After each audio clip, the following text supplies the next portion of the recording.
ความคิดแตกแยกกันทางความคิดแบ่งพรรคแบ่งสีแบ่งฝ่ายเช่นนี้ก็คงจะรวมกลุ่มกันได้โดยยากไม่ได้มีการให้ทานเสมอกันไม่มีการรักษาศีลเสมอกันไม่มีการเจริญภาวนากรรมฐานเสมอกันอย่างนี้แล้วเมื่อไม่ได้พัฒนาตนเองไม่ได้สัมมนาตนเองไปสัมมนาให้นักวิชาการเรียนตามตัวหนังสือมาโปรยมากรอกหูด้านวิชาการเมื่อรู้แล้วเข้าใจแล้วก็ปฏิบัติตามไม่ได้เพราะเหตุผลว่าวิชาการบางอย่างที่นักวิชาการเรียนจบปริญญาตรีโทเอกหรือดุษฎีบัณฑิตก็แล้วแต่นะครับยังสู้การพัฒนาตนเองไม่ได้จบปริญญาใจก็คือพัฒนาตนเองเรียกว่าความประพฤติของตนดีจิตใจของตนดีให้ทานรักษาศีลเจริญภาวนาจิตใจดีจิตใจงามเรียกว่ามีศีลเป็นอาทิกัลยาณังงามในเบื้องต้นสมาธิหรือจิตใจที่มีสมาธิเป็นมัชเชกัลยาณังงามในท่ามกลางแล้วก็สติปัญญาเป็นปริโยสานกัลยาณังเป็นงามทั้งสามศีลสมาธิปัญญาเป็นของงามทั้งร่างกายและจิตใจพัฒนาตนเองสำเร็จถึงจะพัฒนาชาติบ้านเมืองได้กฎหมายอย่างเดียวปกครองชาติบ้านเมืองไม่ได้เพราะคนเรามีนานาทัศนะต่างจิตต่างใจนานาจิตต่างนานาทัศนะต่างจิตต่างใจฟังกันไม่ฟังกันยอมรับกันไม่ยอมรับกันทะเลาะเบาะแว้งขัดแย้งกันอยู่อย่างนี้ไม่มีที่สิ้นสุดก็ฝากไว้ว่าวันนี้เราจะมีการปฏิบัติธรรมเป็นตัววัดผลได้อย่างไรสำหรับพี่น้องคนไทยหรือชาวต่างชาติก็ตามการถ้ายังไม่ได้พัฒนาจิตใจของตนเองก่อนแล้วเราจะพัฒนาสถาบันครอบครัวได้อย่างไรทุกคนในครอบครัวยังไม่ได้พัฒนาทางด้านจิตใจความประพฤติก็ไม่ดีไม่เคารพต่อกฎหมายและศีลธรรมแล้วเราจะอยู่รอดปลอดภัยกันอย่างไรวันนี้ผมเกษตรเพชรสำริดวิทยากรแบ่งปันความคิดดีๆเรื่องของการปฏิบัติธรรมจะเป็นตัววัดผลความประพฤติของคนทุกคนทั้งเด็กทั้งผู้ใหญ่ทั้งคนไทยและชาวต่างชาติรอดปลอดภัยจากการพัฒนาตนเองเสียก่อนสุขกายสุขใจทุกรูปทุกนามสวัสดีครับท่านผู้ฟังที่เคารพในส่วนของการนำสารธรรมธรรมบรรยายจากพระอธิการบุญเป่งปิยธรรมโมเจ้าวาดวัดใหม่ห้วยทรายตำบลสุเทพอำเภอเมืองเชียงใหม่จังหวัดเชียงใหม่ท่านได้มีธรรมเมตตากล่าวธรรมบรรยายในรายการธรรมวันนี้ดังนี้มาสู่นอกยาวเรือนพอดาวเดือนเรืองเลือดดูเดือนเลือดทุกเมื่อคืนวันยังบ่หันเดือนใสส่องวันนี้ลองรุ่งเรืองอะไรเศรษฐีใหญ่ตนพอจริงอาจารย์ต่อภริยาเมียว่าดูแลสายสิอันเน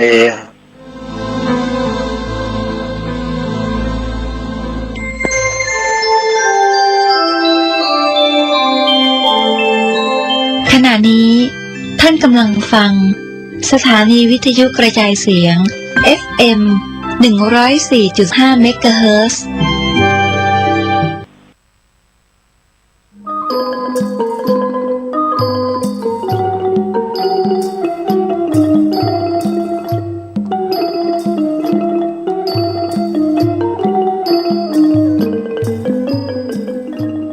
ต่อจากนี้ไปเป็นการแสดงปาฐกถาธรรมโดยพระพรหมมังคลาจารย์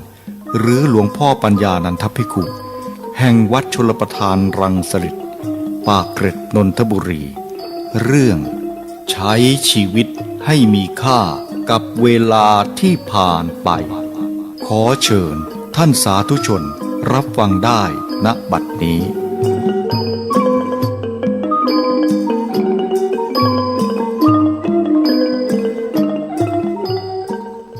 ณ บัดนี้ถึงเวลา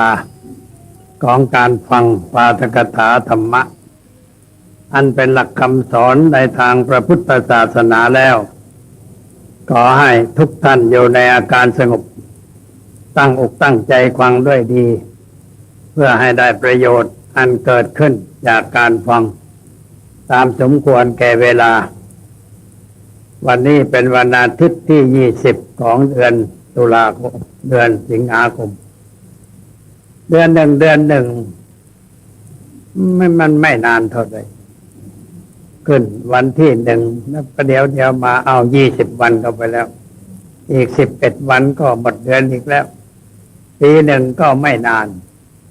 เวลานี่มันล่วงไปอย่างรวดเร็วเหลือเกินพระพุทธเจ้าท่านจึงสอนให้เราคิดบ่อยๆคือให้คิดว่าเวลาล่วงไปบัดนี้เราทำอะไรอยู่การที่ให้คิดอย่างนั้นก็เพื่อจะให้เกิดความสำนึกในชีวิตในการงานอันเป็นหน้าที่แห่งตนจะได้เป็นคนตื่นตัวว่องไวก้าวหน้าทำหน้าที่ของตนให้ถูกต้องเรียบร้อยไม่ปล่อยเวลาให้ผ่านไปโดยไม่ได้ทำอะไรเพราะเวลาที่ผ่านไปนั้นไม่ได้ผ่านไปแต่เวลาอย่างเดียวแต่มันฉุดฆ่าเอาเราทั้งหลายติดเวลาไปด้วย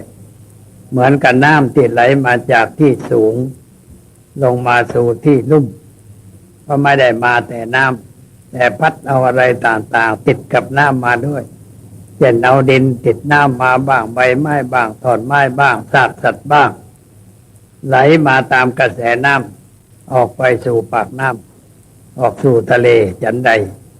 เวลาที่ผ่านไปก็นำเราไปด้วยเราได้อะไรจากเวลาที่ผ่านไปก็ได้อายุได้อายุเพิ่มขึ้นทุกวินาทีที่ผ่านไปเราได้อายุเพิ่มขึ้นว่าเราเองมีอายุเท่าใดในขณะนี้นั่นเป็นเครื่องหมายว่าเวลาผ่านไปเท่านั้นปีเท่านี้เดือนเท่านี้วันแล้วเพราะฉะนั้นเมื่อเรานึกถึงเวลาก็ควรจะใช้ชีวิตให้เป็นประโยชน์ด้วยการทำหน้าที่ให้ถูกต้องถ้าเราเป็นเด็กอยู่ในวัยของการศึกษาเล่าเรียนก็ต้องใช้เวลาเพื่อการศึกษาในวิชาที่เราจะต้องเรียนให้มีความรู้ให้มีความเข้าใจในวิชานั้นถูกต้องเวลาทดสอบคือสอบได้เราก็จะสอบได้ดังใจปรารถนาเพราะว่าเราตั้งใจเรียนเรารักการเรียนเราขยันเราใจใส่เราคิดเราค้นในเรื่องที่จะเรียนอยู่ตลอดเวลาเพราะเรานึกว่าเวลามันไม่คอยใครมันผ่านไปทุกวินาทีทำให้เราแก่ขึ้นแก่ขึ้นแล้วก็แก่ลงชั้นแรกนี่เรียกว่าแก่ขึ้นต่อไปก็แก่ลงแก่ขึ้นนั่นคือร่างกายเติบโตเจริญขึ้นตั้งแต่ออกมาจากท้องคุณแม่แล้วก็แก่ขึ้นเรื่อยไปจนเป็นผู้ใหญ่เต็มที่อายุ20 ปีเรียกว่าบรรลุนิติภาวะบรรลุนิติภาวะหมายความว่าเป็นผู้ใหญ่ตามกฎหมายถือว่าคนอายุ20 ปีนี่เป็นผู้ใหญ่ทำนิติกรรมอะไรก็ได้ไปทำอะไรเกี่ยวข้องกับกฎหมายได้เรียกว่านิติภาวะเมื่อเป็นผู้ใหญ่อย่างนั้นแล้วต่อไปก็แก่ลงนะทีนี้แก่ลงก็เริ่มเสื่อมลงไปเรื่อยๆร่างกายของเรานี่ก็เริ่มเสื่อมไปทีละน้อยผมเริ่มขาวฟันเริ่มโยกกรอนในตาเริ่มมัวเป็นฝ้าหูก็ชักจะตึงร่างกายก็ไม่ค่อยแข็งแรงจะเดินจะลุกจะนั่งก็ไม่ค่อยจะคล่องแคล่วว่องไวนั่นเป็นความเสื่อมของร่างกายเป็นกฎธรรมชาติมันเป็นอย่างนั้นแล้วเมื่อไปถึงขั้นนั้นแล้วไม่เท่าใดก็จะต้องถึงแก่ความตายอันเป็นเรื่องของธรรมชาติชีวิตคนเรานี่เกิดมาแล้วก็ตกอยู่ในกระแสของธรรมชาติคือมีความเปลี่ยนแปลงชั้นแรกก็เปลี่ยนแปลงไปในทางเจริญขึ้นแล้วต่อไปก็เปลี่ยนแปลงไปในทางเสื่อมไปโดยลำดับจนกระทั่งแตกสลายซึ่งเราเรียกว่าความตาย จึงมีคำพูดเป็นเรื่องตายตัวว่าเกิดแก่เจ็บตายเกิดแล้วก็แก่แก่แล้วก็เจ็บแล้วก็ตายอันนี้เป็นเรื่องธรรมดาเรื่องนี้มันขึ้นอยู่กับเวลาเพราะงั้นเราจะต้องคอยนึกถึงเวลาไหว้เสมอที่เขาจัดเวลาไหว้ว่าเป็นปีเป็นเดือนเป็นสัปดาห์ก็เพื่อจะเป็นเครื่องนัดหมายสำหรับที่จะพูดจากันได้ถ้าไม่ทำอย่างนั้นมันก็มีแต่กลางวันกับกลางคืนเท่านั้นเองคือมืดกับสว่างมืดก็เป็นกลางคืนสว่างก็เป็นกลางวันเราจะพูดกันอย่างไรจะจดกันอย่างไรจะบันทึกเรื่องราวทั้งหลายกันอย่างไรเพราะมันมีแต่มืดสว่างมืดที่เท่าใดสว่างที่เท่าใดก็รู้ไม่ได้มันเป็นปัญหาเยอะแยะคนในสมัยโบราณจึงได้กำหนดวันไหว้สำหรับให้เราได้พูดจาบันทึกอะไรต่างๆเช่นตั้งไว้ว่าวันอาทิตย์วันจันทร์อังคารพุธพฤหัสศุกร์เสาร์แล้วก็มาเราอาทิตย์เป็นสัปดาห์หนึ่งสัปดาห์ก็คือ7 วันนั่นเองเรียกว่าสัปดาห์คือ7 วันตั้งไว้อย่างนั้นสำหรับเป็นเครื่องนัดหมายเท่านั้นเองไม่ได้มีความหมายว่าวันนั้นดีวันนี้ชั่ววันนั้นเป็นอย่างนั้นเป็นวันนั้นเป็นอย่างนี้ไม่ได้หมายอย่างนั้นเอาไว้เป็นเครื่องหมายสำหรับพูดจาทำความเข้าใจกันนัดหมายกันเช่นนัดว่าวันอาทิตย์ให้ไปพบกันที่นั่นวันอังคารไปทำอะไรกันที่นู่นเป็นเครื่องนัดหมายวันเวลามีวันแล้วก็มีเดือนสัปดาห์หนึ่ง7 วันเดือนหนึ่ง30 วันบ้าง31 วันบ้างก็พอเป็นเครื่องนัดหมายแล้วก็มีวันที่นี่นับตามแบบสุริยคติคือถือเอาดวงอาทิตย์เป็นเกณฑ์ถ้านับขึ้นนับแรมถือเอาดวงจันทร์เป็นเกณฑ์สมัยก่อนนี่เขาหมายเอาดวงจันทร์เป็นเกณฑ์เพราะดวงจันทร์มีขึ้นมีแรมมีเต็มดวงมีว้าวมีแหวงเป็นเครื่องนัดหมายง่ายแล้วก็นัดว่าเอาขึ้น1 ค่ำ2 ค่ำ3 ค่ำ4 ค่ำ5 ค่ำ6 ค่ำ7 ค่ำ8 ค่ำเครื่องกลางคืนแล้วก็9 ค่ำถึง15 ค่ำพระจันทร์เต็มดวงพอเต็มดวงแล้วก็ค่อยแหวงเข้าไปแหวงเข้าไปจนกระทั่งถึงวันดับพอถึงวันดับเนี่ยหมดดวงไม่เห็นดวงจันทร์แล้วมันดับไปหมดเรียกว่าวันดับแล้วก็ขึ้นใหม่ต่อไปมันเนื่องจากการเดินของดวงจันทร์กับดวงอาทิตย์และลูกของเรามันเดินกันอยู่ตลอดเวลาเคลื่อนไหวอยู่ตลอดเวลาหยุดเคลื่อนไหวไม่ได้ถ้าเกิดหยุดขึ้นมาน่าจะยุ่งน่าจะมีอะไรที่เรียกว่าวิกฤตการเกิดขึ้นเพราะโลกหยุดหมุนดวงจันทร์หยุดเดินดวงอาทิตย์หยุดเดินมันก็คงจะเกิดปัญหาอะไรขึ้นในโลกแต่เวลานี้ทุกสิ่งทุกอย่างเป็นไปตามจักรราศีคำว่าจักรราศีหมายความว่าเดินไปรอบตามกำหนดที่มันเป็นไปตามกฎของธรรมชาติสิ่งเหล่านี้ก็เป็นเครื่องนัดหมายแต่ไม่ได้หมายความว่าวันนั้นดีเวลานี้ดีวันนั้นไม่ดีเวลานั้นไม่ดีไม่ได้มีอย่างนั้นไอ้ที่มีอย่างนั้นมันเป็นเรื่องของพวกโหราศาสตร์วิชาโหราศาสตร์โหราศาสตร์กับดาราศาสตร์นั้นมันคนละเรื่องดาราศาสตร์นั้นเขากำหนดการโคจรของดวงดาววันที่18นี่เป็นวันวิทยาศาสตร์ของประเทศไทยเป็นวันที่ระลึกถึงพระจอมเกล้าเจ้าอยู่หัวเพราะว่าสมเด็จพระจอมเกล้าท่านเป็นนักดาราศาสตร์ท่านศึกษาเรื่องดาวเรื่องการโคจรของดวงดาวแล้วก็กำหนดได้ว่าวันนั้นเวลานั้นจะมีสุริยุปราคาที่ตำบลว่ากออำเภอปราณบุรีจังหวัดประจวบคีรีขันธ์แล้วก็เป่าร้องชาวต่างประเทศให้มาดูสุริยุปราคามิดดวงคือว่ามิดดวงเลยมืดเหมือนกับ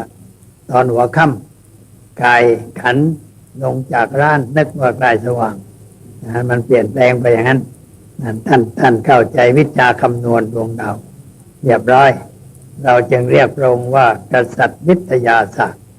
แล้วก็มีวันเป็นที่ระลึกถวายพระองค์ท่านไว้ส่งเสริมทางด้านวิทยาศาสตร์มีการแสดงนิทรรศการ คือว่าแสดงให้ดูเรื่องของดวงดาวดวงจันทร์หรืออะไรต่างๆเป็นการศึกษาระบบจักรวาลหรือเรื่องของธรรมชาติให้รู้ว่าอะไรเป็นอะไรนั่นก็เรียกว่าดาราศาสตร์เป็นวิชาหนึ่งที่ก็มีการศึกษากันอยู่แต่โหราศาสตร์นั่นเป็นวิชาทำนายทายทักว่าคนนั้นจะเป็นอย่างนั้นเป็นอย่างนี้เอาแน่นอนไม่ได้ไม่ได้ชื่อว่าเป็นวิทยาศาสตร์เพราะไม่ได้เป็นความจริงเสมอไปแต่ว่าบางทีมันก็ตรงบางทีมันก็ไม่ตรง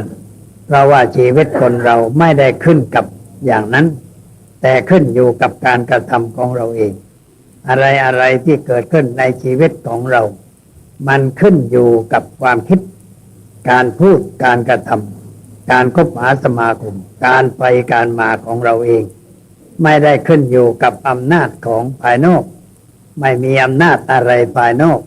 ที่จะมาทำเราให้เป็นอะไรให้ดีก็ไม่ได้ให้ชั่วก็ไม่ได้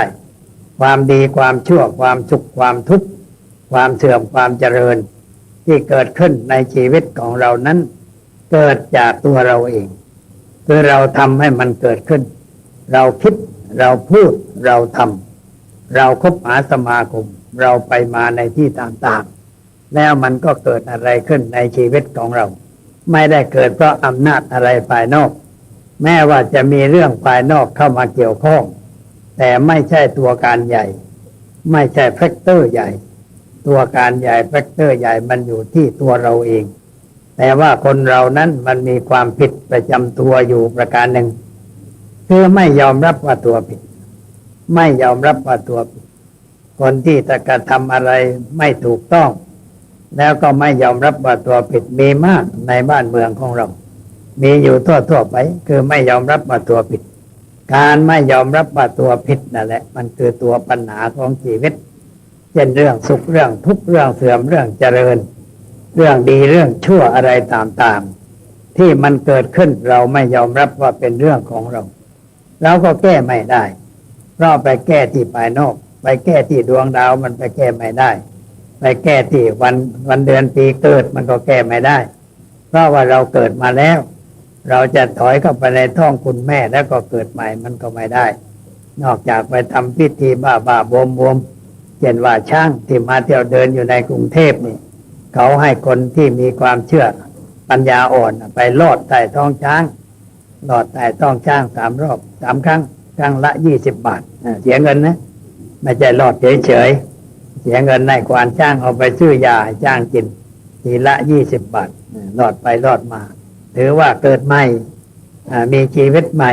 ไอ้นั้นมันไม่ได้ตั้งต้นชีวิตใหม่อะไรยังโง่อยู่เท่าเดิมนั่นเองแล้วก็มีคนหนึ่งแกนึกว่าแกนี่เคราะห์ร้ายโชคร้ายเลยไปก็คิดว่าจะไปลอดใต้ท้องช้างแล้วเวลาไปนั่นหมาที่คุ้นเคยมันไปด้วยหมาเมื่อไปถึงมันเห็นเท้าช้างเป็นของประหลาดเพราะมันใหญ่กว่าอะไรทั้งหมดมันก็เลยไปกัดเท้าช้างไอ้คนนั้นกำลังลอดช้างมันก็จักกะจี้มาเพราะหมาไปกัดเท้ามันไม่เจ็บแต่มันจักกะจี้พอจักกะจี้มันก็กระดิกตึ๊กเตะหมานะแต่หมามันหลบทันตัวมันเล็กไอ้คนที่กำลังคลานหลบไม่ทันเลยเตะเข้ากลางตัวซี่โครงหักเลยตายไม่ต้องเกิดใหม่คือไปตายเพราะหาเรื่องจะไปเกิดใหม่นั่นเองไอ้เกิดใหม่แบบนี้มันไม่ถูกต้องมันไม่เป็นธรรมไม่เข้าเหตุผลเราจะเกิดใหม่ก็ได้ทุกคนเกิดใหม่ได้เกิดใหม่หมายความว่าเรารู้ว่าเราผิดอะไรเราไม่ดีในเรื่องอะไรแล้วเราตั้งใจว่าจะไม่ทำเช่นนั้นอีกต่อไปเช่นสมมติว่าเราเป็นคนชอบดื่มสุราเมรัยสิ่งเสพติดชีวิตร่างกายเปลี่ยนแปลงไปในทางเสื่อมทรัพย์สมบัติก็เสื่อมการงานก็เสื่อมอะไรก็เสื่อมไปเสียหายแล้วไปได้ควังพระท่านบอกว่าการดื่มของมึนเมามันให้โทษหลายอย่างแก่ชีวิตร่างกายก็เกิดรู้สึกตัวขึ้นพอรู้สึกตัวก็ตั้งจิตอธิษฐานว่าตั้งแต่บัดนี้เป็นต้นไปกูจะเลิกไม่ดื่มสุราเมรัยอันเป็นยาเสพติดอีกต่อไปนี่เกิดใหม่แล้วตั้งแต่วินาทีที่ตั้งใจว่าจะไม่ดื่มของมึนเมาไม่ดื่มเหล้าไม่สูบบุหรี่ไม่กินกัน ไม่สูบกัญชายากลิ่นยาม้ายาแมวอะไรก็ตาม เราไม่แต่ต้องมันอีกต่อไปเลิกเด็ดขาดนี่เกิดใหม่แล้วคนนั้นได้ชื่อว่าเกิดใหม่แล้วก็ได้ชื่อว่าสะเดาะเคราะห์ออกไปได้สะเดาะความชั่วนะเรียกว่าสะเดาะเคราะห์ไม่ใช่มาวัดแล้วก็ทำพิธีสะเดาะเคราะห์แล้วกลับไปก็เหมือนเดิมเมาอย่างใดก็เมาอยู่อย่างเดิมเคยประพฤติชั่วอย่างไรก็ประพฤติอยู่อย่างเดิมอย่างนี้ไม่ได้สะเดาะอะไรไม่ได้เอาความชั่วออกจากตัวการสะเดาะเคราะห์ตามหลักพุทธศาสนานั้นเราจะต้องรู้จักว่าเรามีอะไรเป็นเหตุให้เกิดความทุกข์เกิดข้อร้ายเกิดในชีวิตเราค้นหาเหตุนั้นให้พบมาพบเหตุนั้นแล้วตัดเหตุนั้นคือเลิกไม่ประพฤติไม่ปฏิบัติในรูปนั้นอีกต่อไปอย่างนี้เรียกว่าสะเดาะเคราะห์เด็ดขาดเคราะห์ร้ายจะไม่เกิดขึ้นแก่เราต่อไปแต่เรารู้ว่าเรานี่มันลำบากเพราะชอบเล่นการพนันชอบเล่นแชร์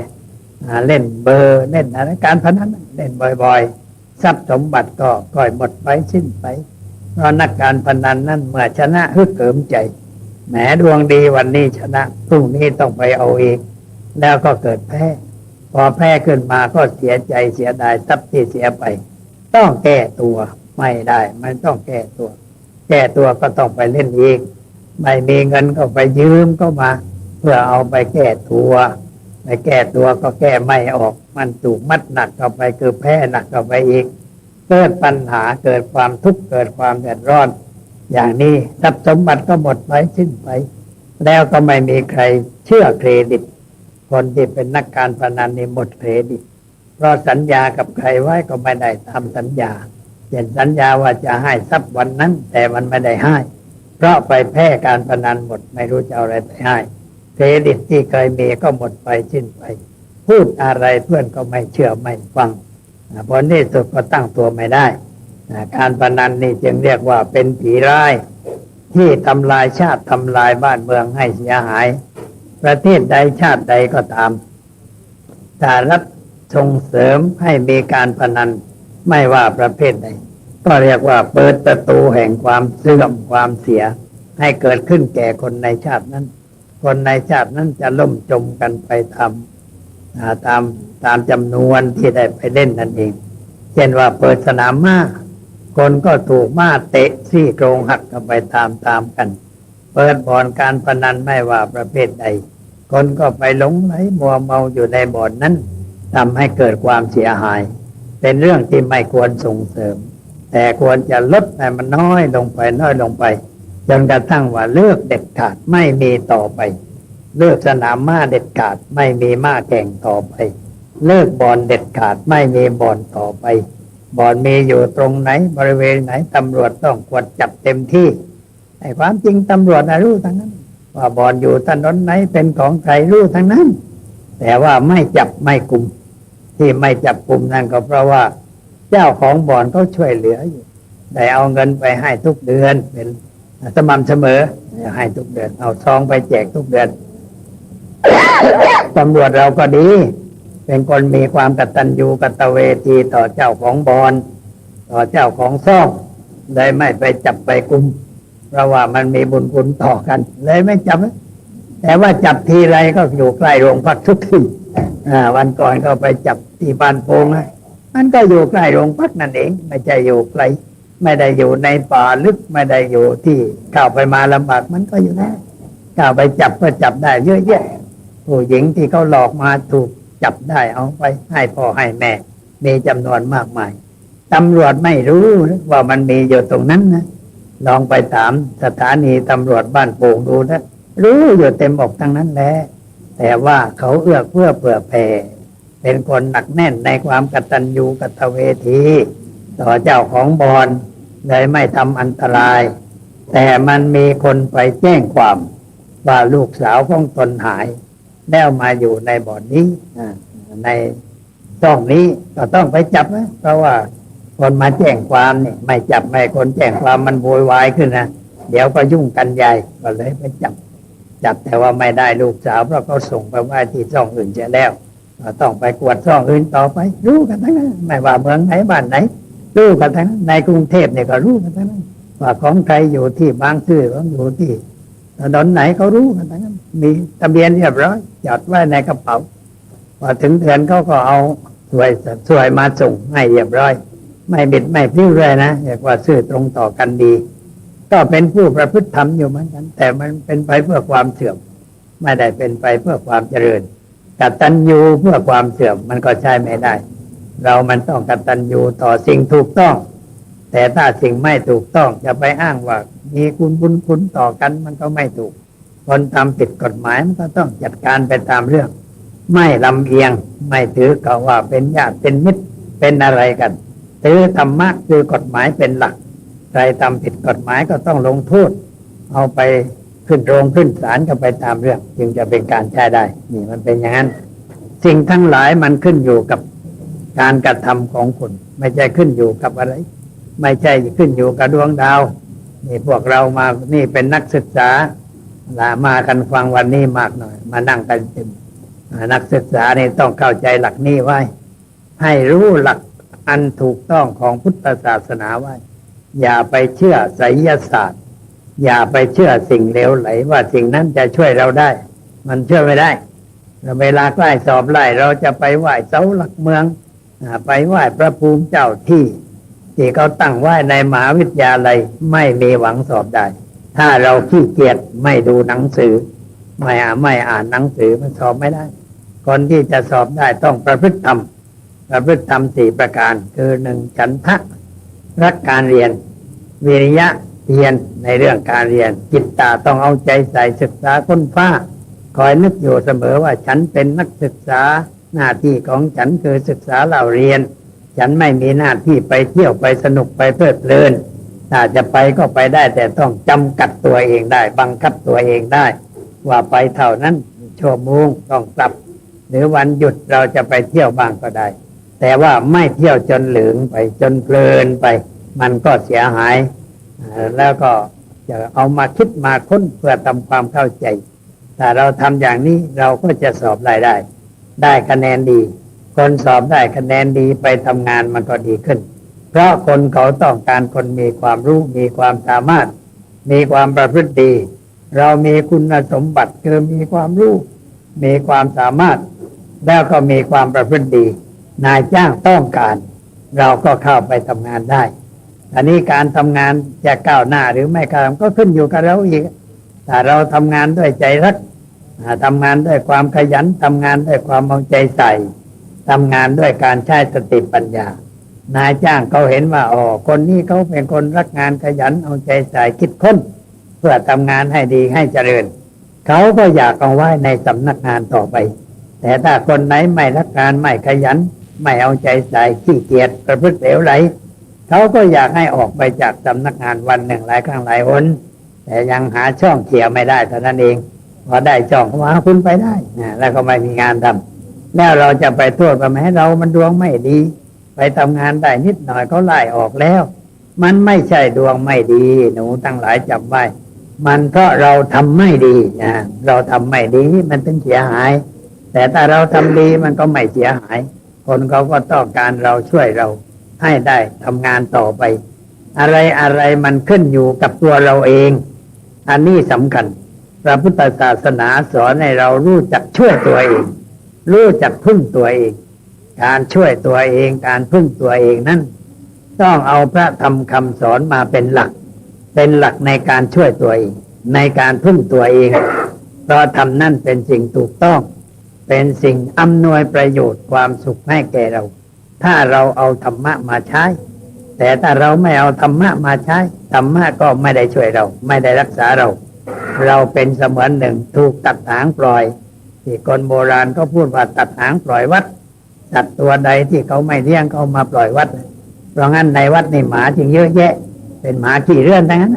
เพราะว่าเจ้าของเขาไม่เลี้ยงแล้วเลยเอามาปล่อยวัดไก่ที่ไม่ดีก็ปล่อยวัดหมูไม่ดีก็ปล่อยวัดลูกไม่ดีก็เอามาปล่อยวัดเหมือนกันเอามาทิ้งไว้ที่วัดในพระช่วยเข็นช่วยอบรมบ่มนิสัยแต่หากว่าเขาเกิดความสำนึกรู้สึกว่าชีวิตมีค่าแล้วก็รู้ว่าเราเกิดมาทำไมเรามีชีวิตอยู่เพื่ออะไรสิ่งที่ดีที่สุดที่เราควรทำนั่นคืออะไรแล้วเราก็ตั้งใจทำดีกลับบ้านได้เป็นคนดีแล้วใช้ได้ คนเอาเด็กไม่ดีมาปล่อยวัดบ่อยเหมือนกันแล้วอบรมบ่มนิสัยกันก็กลับจิตกลับใจเป็นคนดีกลับบ้านไปตั้งใจศึกษาเล่าเรียนหาวิชาความรู้ก็เป็นคนเจริญในวงงานนี่เด็กคนหนึ่งเป็นคนติดผงขาวเขาได้ม.8แต่ไปติดผงขาวพี่ก็เอามากวากวัดหลวงพ่อก็ให้โกนหัวแล้วให้นุ่งกางเกงสีลายจีวรสีกักใส่กายจีวรใส่เสื้อคอกลมเป็นเครื่องหมายแล้วก็ไม่ให้มีสตังค์ใช้ไม่ต้องมีสตังค์มีข้าวให้กินมีที่อยู่ให้หลับให้นอนให้อยู่วัดอยู่ปีหนึ่งแล้วก็ให้บวชปีหนึ่งแล้วก็มาลาศึก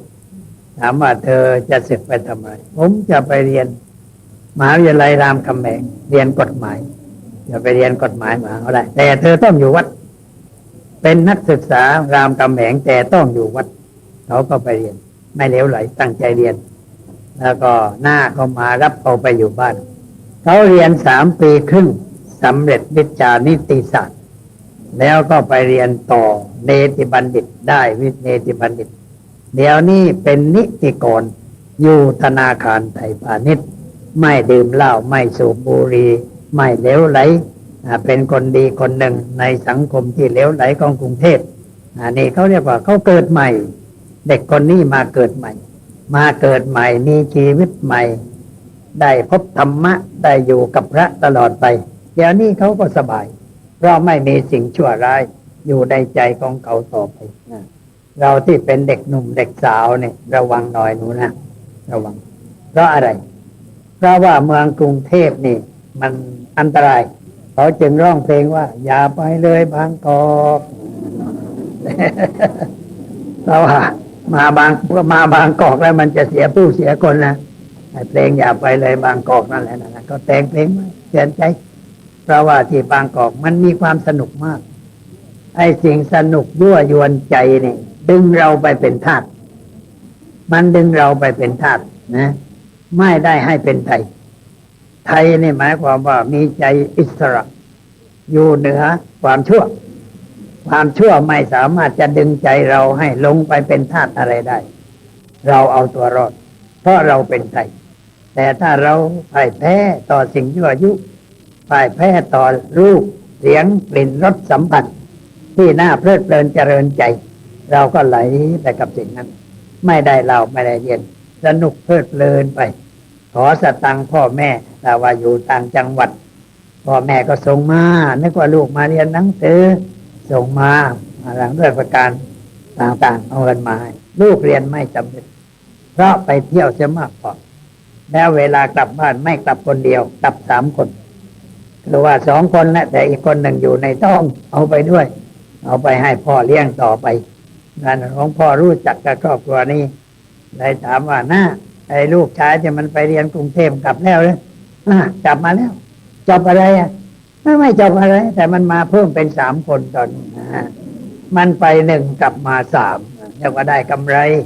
มันก็เก่งเหมือนกันนะหากำไรไปให้คุณพ่อกำไรที่ทำให้คุณพ่อต้องปวดหัวอยู่ตลอดเวลา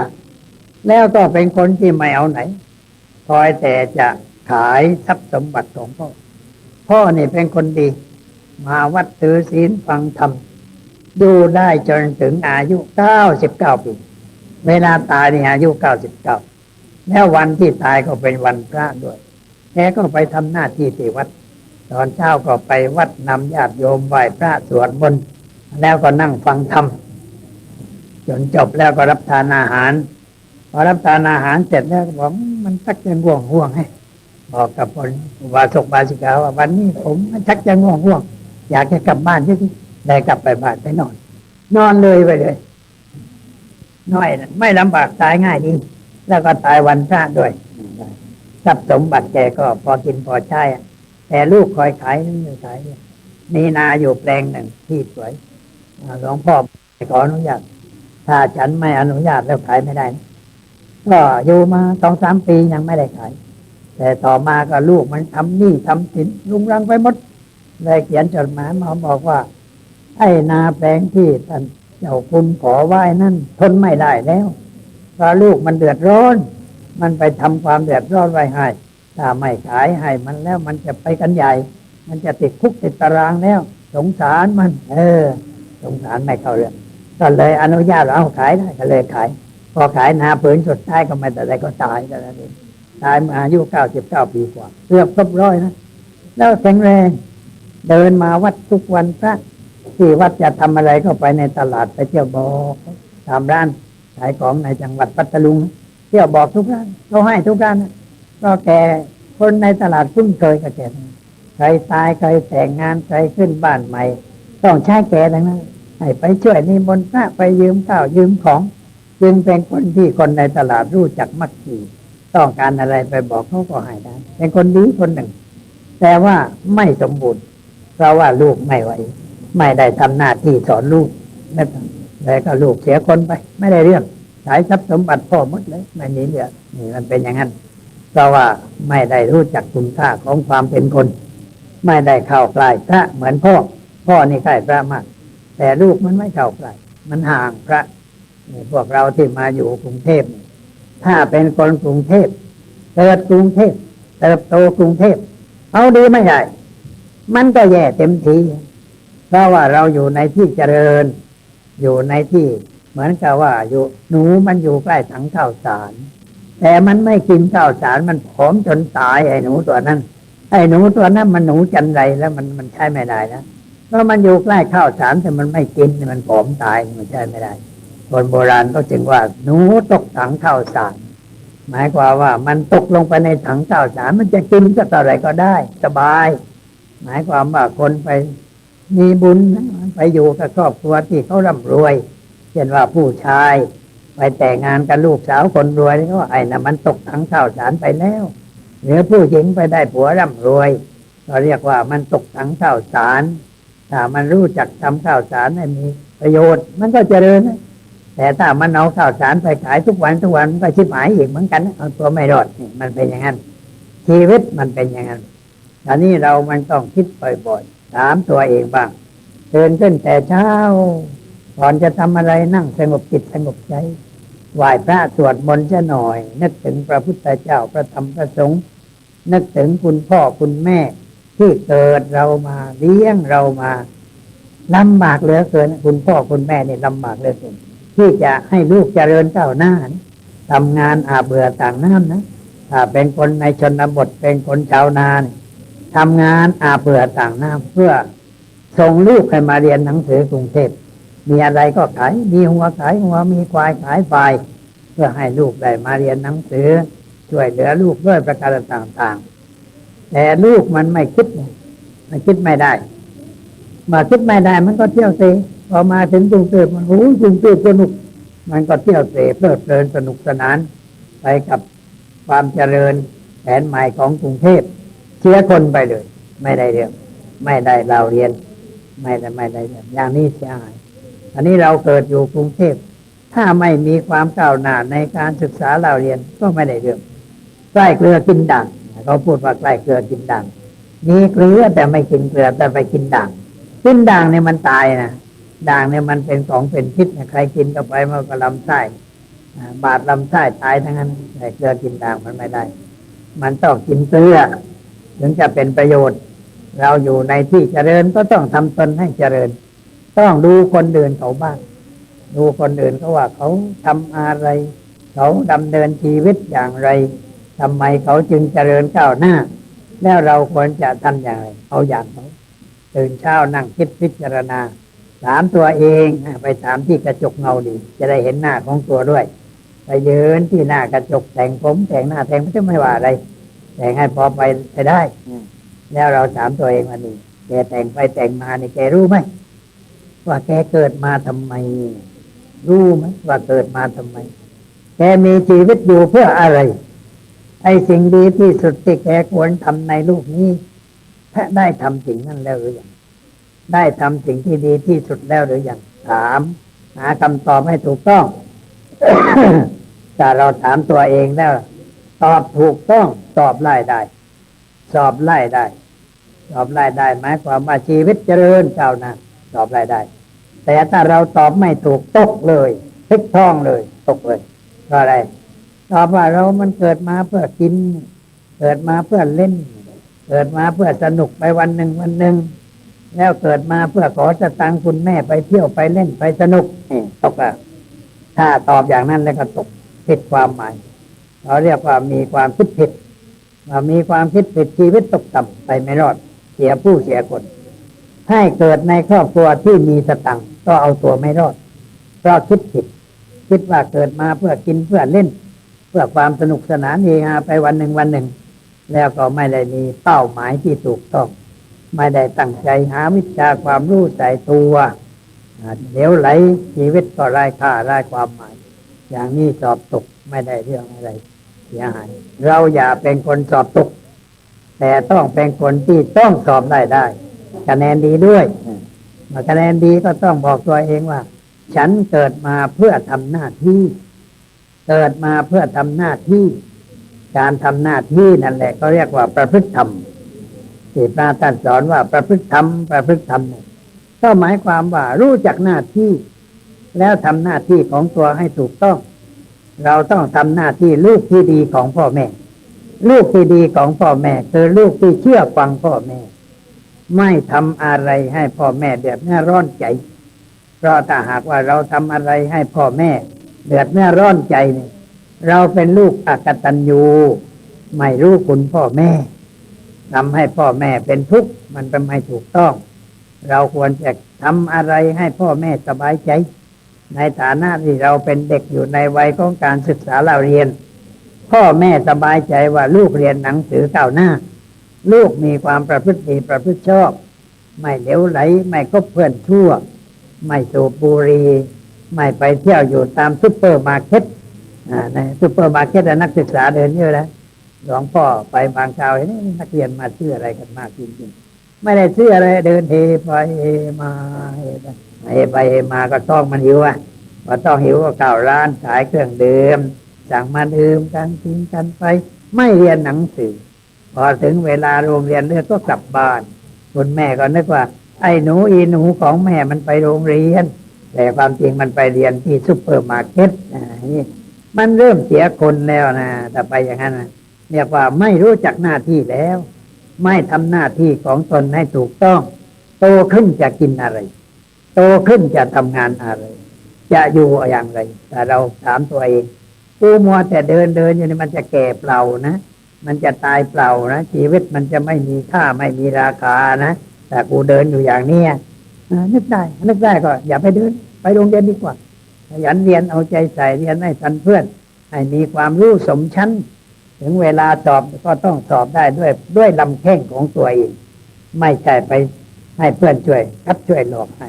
หรือว่าใช้วิธีการสมัยใหม่เดี๋ยวนี้เขาเก่งเจริญเวลาสอบเข้ามหาวิทยาลัยนะก็มีคนคอยบอกมามีเครื่องรับเรียบร้อยอ่านคำถามแล้วก็ตอบมาให้เขียนอย่างนั้นอย่างนี้เขาจับได้นะจับได้ก็หมดสิทธิ์ที่จะได้ศึกษาเราเรียนต่อไปทันสมัยอันนี้เรียกว่ากรุงทันสมัยไอ้พวกนี้ถ้าหากว่าไปเป็นผู้หลักผู้ใหญ่มันก็โกงอีกเพราะมันเป็นเด็กนักเรียนก็โกงอยู่แล้ว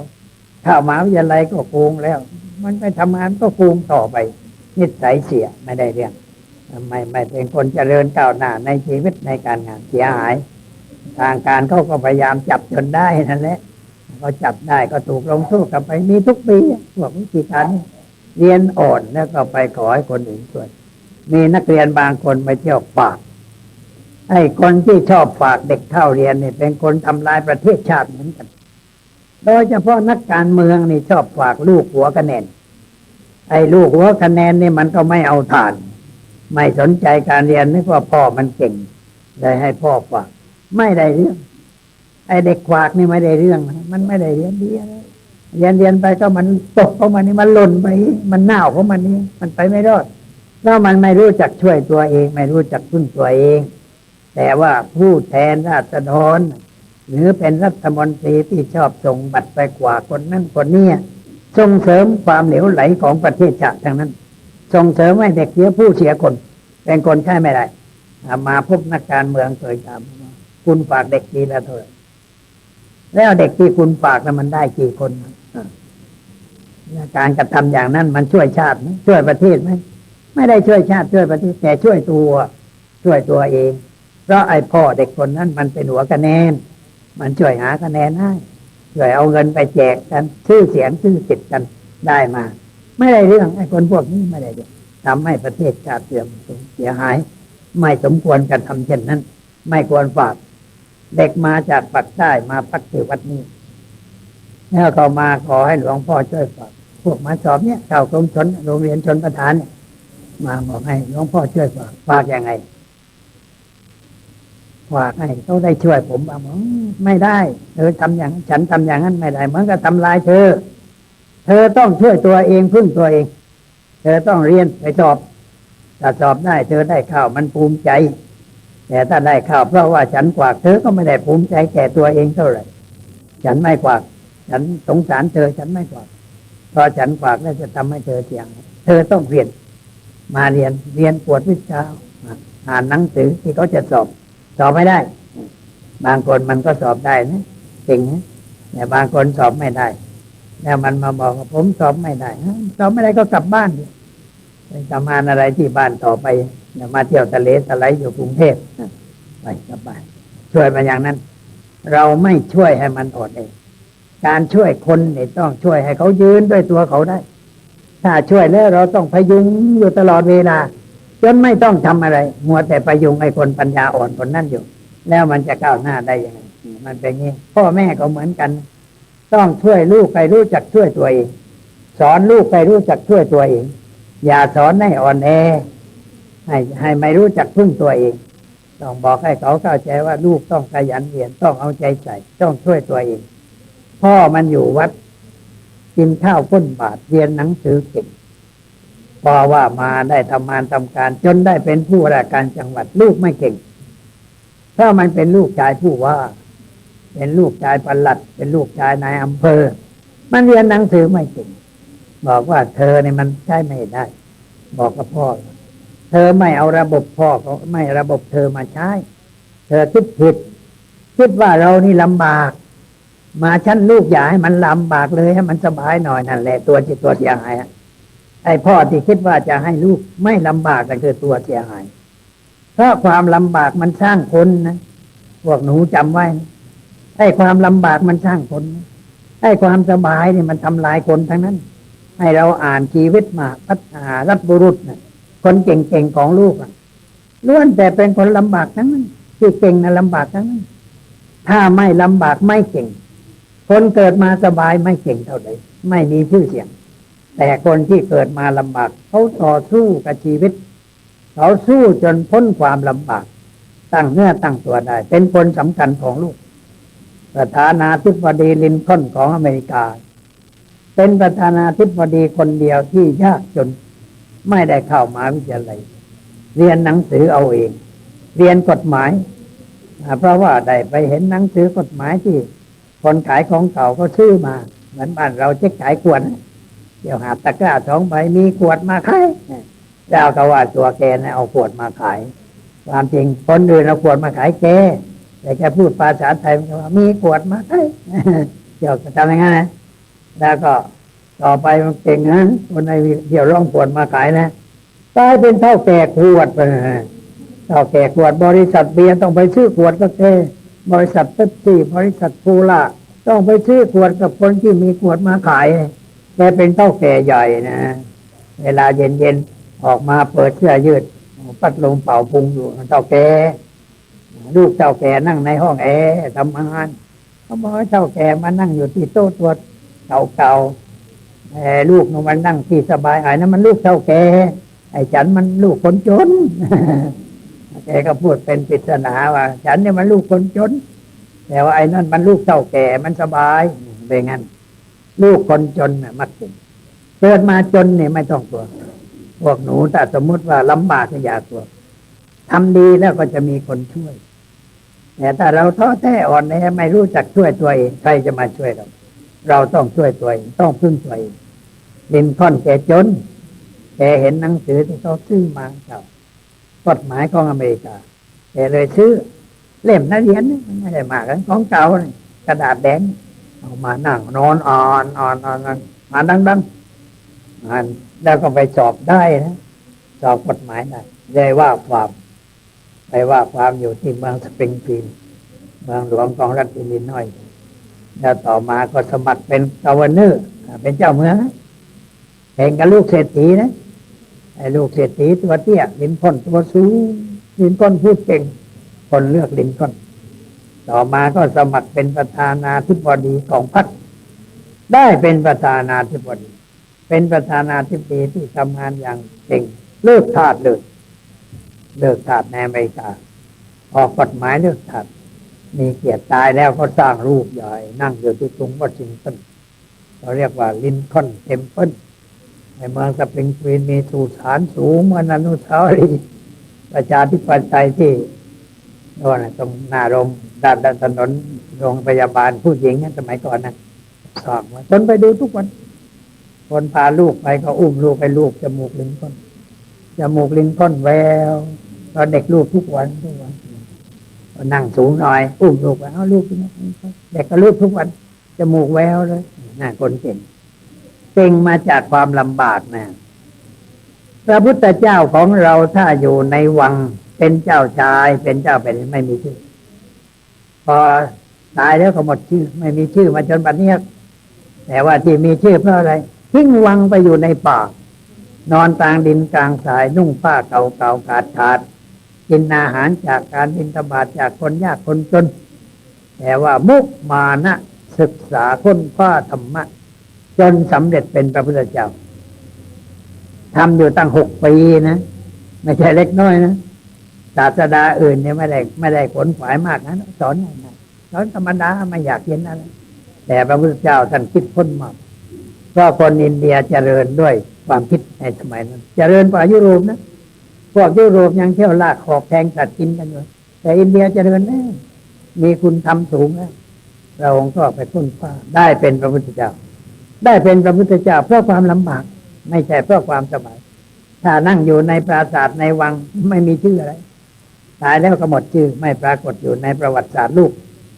มีพระองค์ออกไปมีชื่อนั้นจนกระทั่งบัดนี้ความลำบากคนเก่งๆนั่นมาจากความลำบากสู้มาทั้งนั้นไม่ใช่เป็นคนสบายไอ้ความลำบากมันสอนคนพวกเธอทุกคนจำไว้ถ้าเราลำบากพ่อแม่ลำบากเราต้องสู้เพื่อเอาตัวให้รอดต้องขยันเรียนต้องเอาใจใส่อย่าไปเที่ยวเล่นกลางค่ำกลางคืนอย่าไปเดินเที่ยวเบอเที่ยวมองป้ายเดินไปหน้าร้านหน้าบาร์ให้กลับไปเที่ยวมองเมื่อไรกูจะได้เข้าไปชิบหายไอ้พวกนี้สักทีเนาะมันไม่ได้เรื่องอะไรแต่เที่ยวเดินเนี่ยมันได้เรื่องอะไร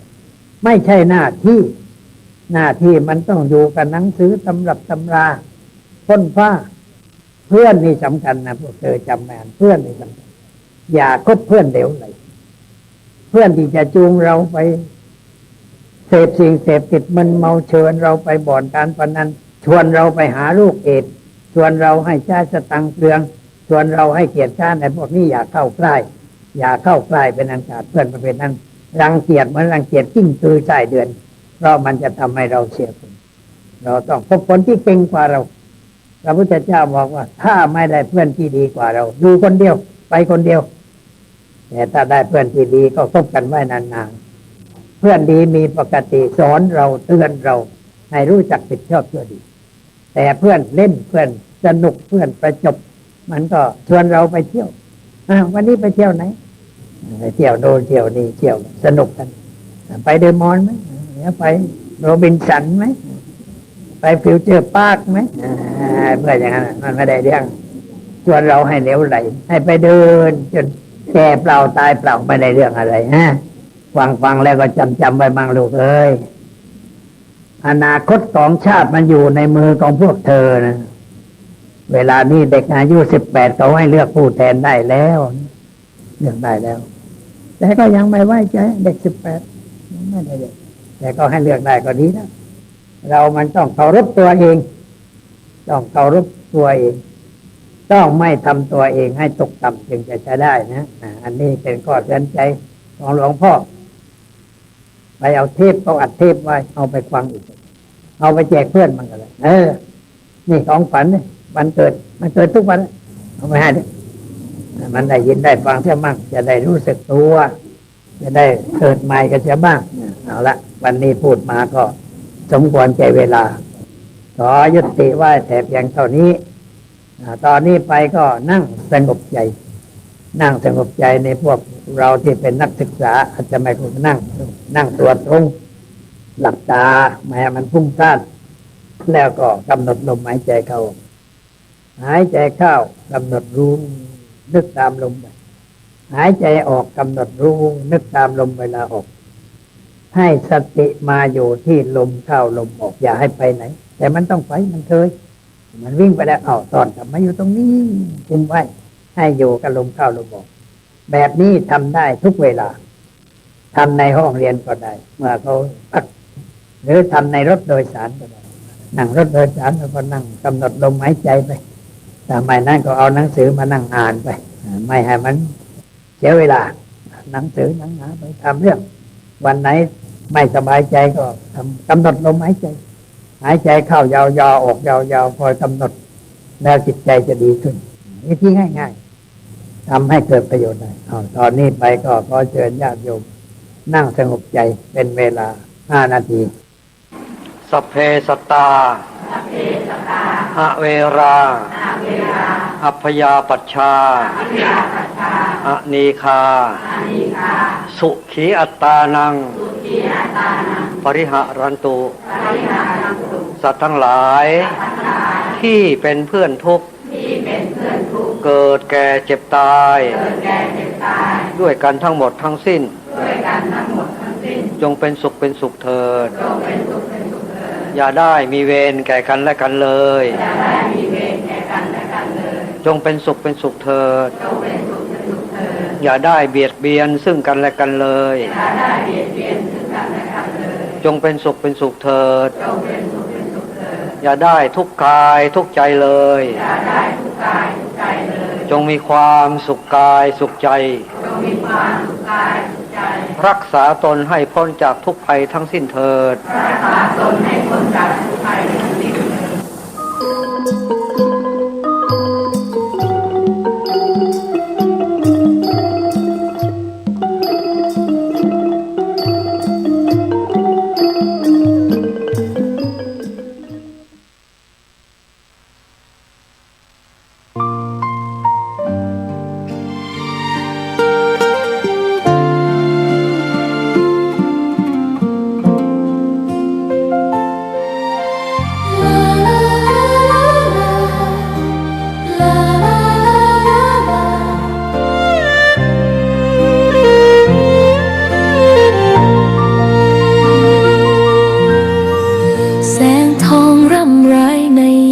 อุตสายังเห็นพระเมตตาอยู่ทุกแห่งหนน้ำพระทัยฉโลมใจคนทั่วพื้นแผ่นดินยังอบอุ่นรอยยิ้มพระพักตร์ยังส่องแสงในดวงใจไทยไม่ลืม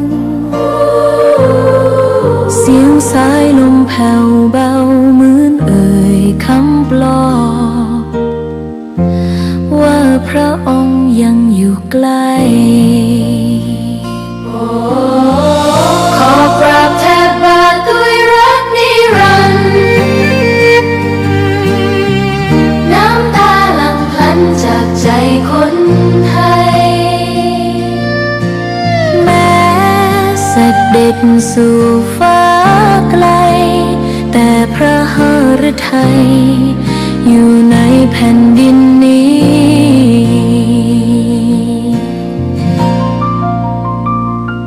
สวนดอกไม้ยังบานดังวันเก่าราวกับเจ้าดอกไม้รู้ว่าพระองค์จากไปแต่กลิ่นหอมยังพัดผ่านใจให้ระลึกถึงพระเมตตาแผ่นดินนี้ยังส่องสว่าง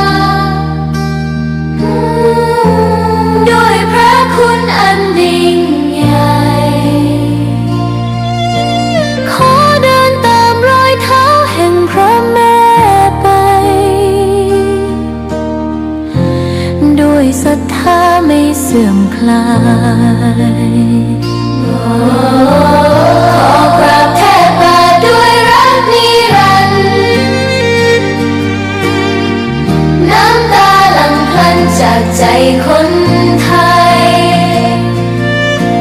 แม้เสด็จสู่ฟ้าไกลแต่พระหฤทัยอยู่ในแผ่นดินนี้ดวงใจไทยทุกดวงขอพักดีขอถวายรักนี้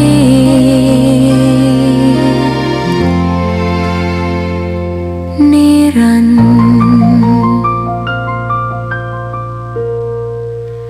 แด่พระพันปีหลวง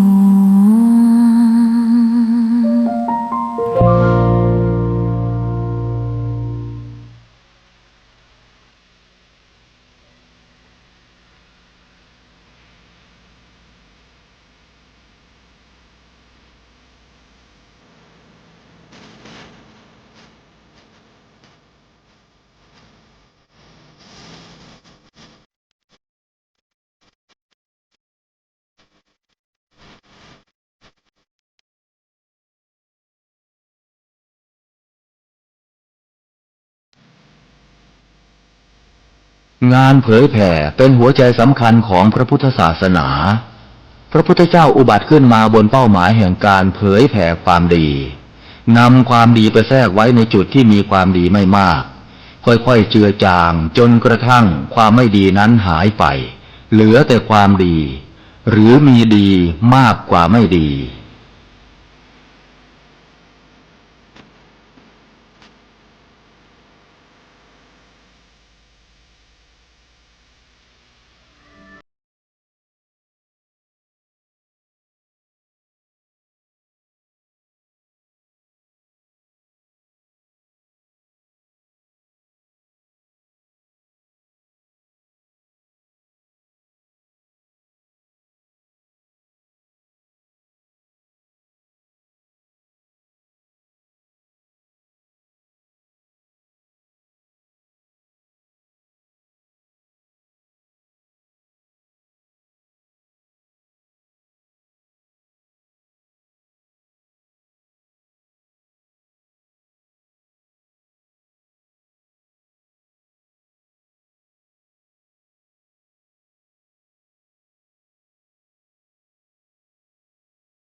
พึงอบรมเรื่องการเทศนา การเขียน การค้นคว้า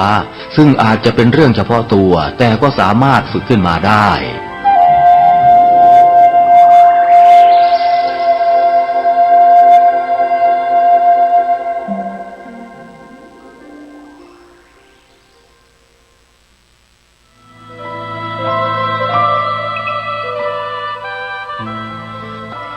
งานเผยแผ่พระพุทธศาสนาของไทยเราในขณะนี้อยู่ในลักษณะตั้งรับมากกว่ารุกไปข้างหน้ายุคแห่งการแข่งขันยุคแห่งการกล่าวอ้างเสรีภาพผู้เข้มแข็งจะชนะสุดท้ายจะครอบครอง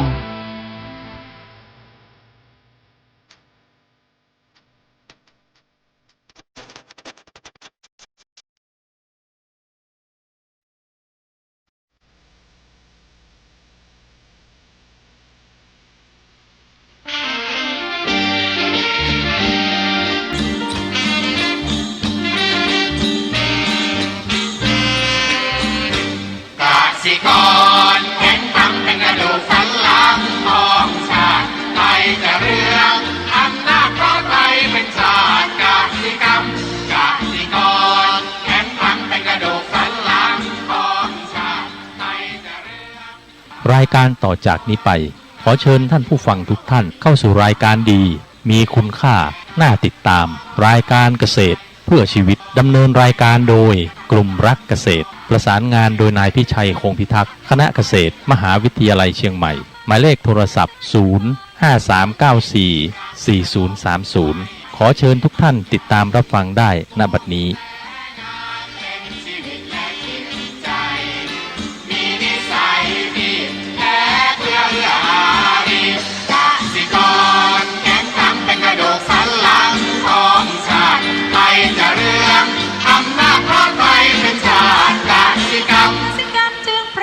เป็นหลักมัน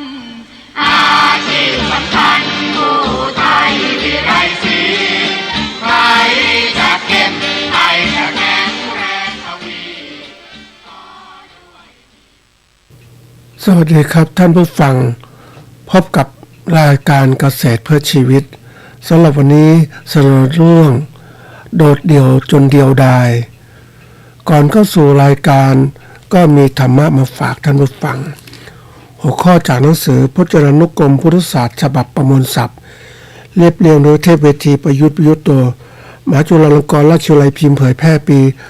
2533หัวข้อธรรมะวันนี้คือจิตแล้วก็ปฏิฆะคำว่าจิตเนี่ยก็คือธรรมชาติที่รู้อารมณ์หรือแปลว่าสภาพที่นึกคิดหรือแปลว่าความคิด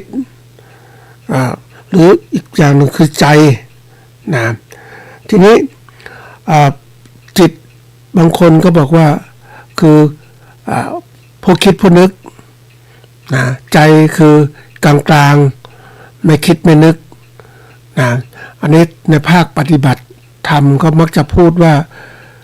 จิตคืออาจารย์ของใจใจคือเป็นกลางๆแต่คนมักจะรวมกันว่าจิตใจ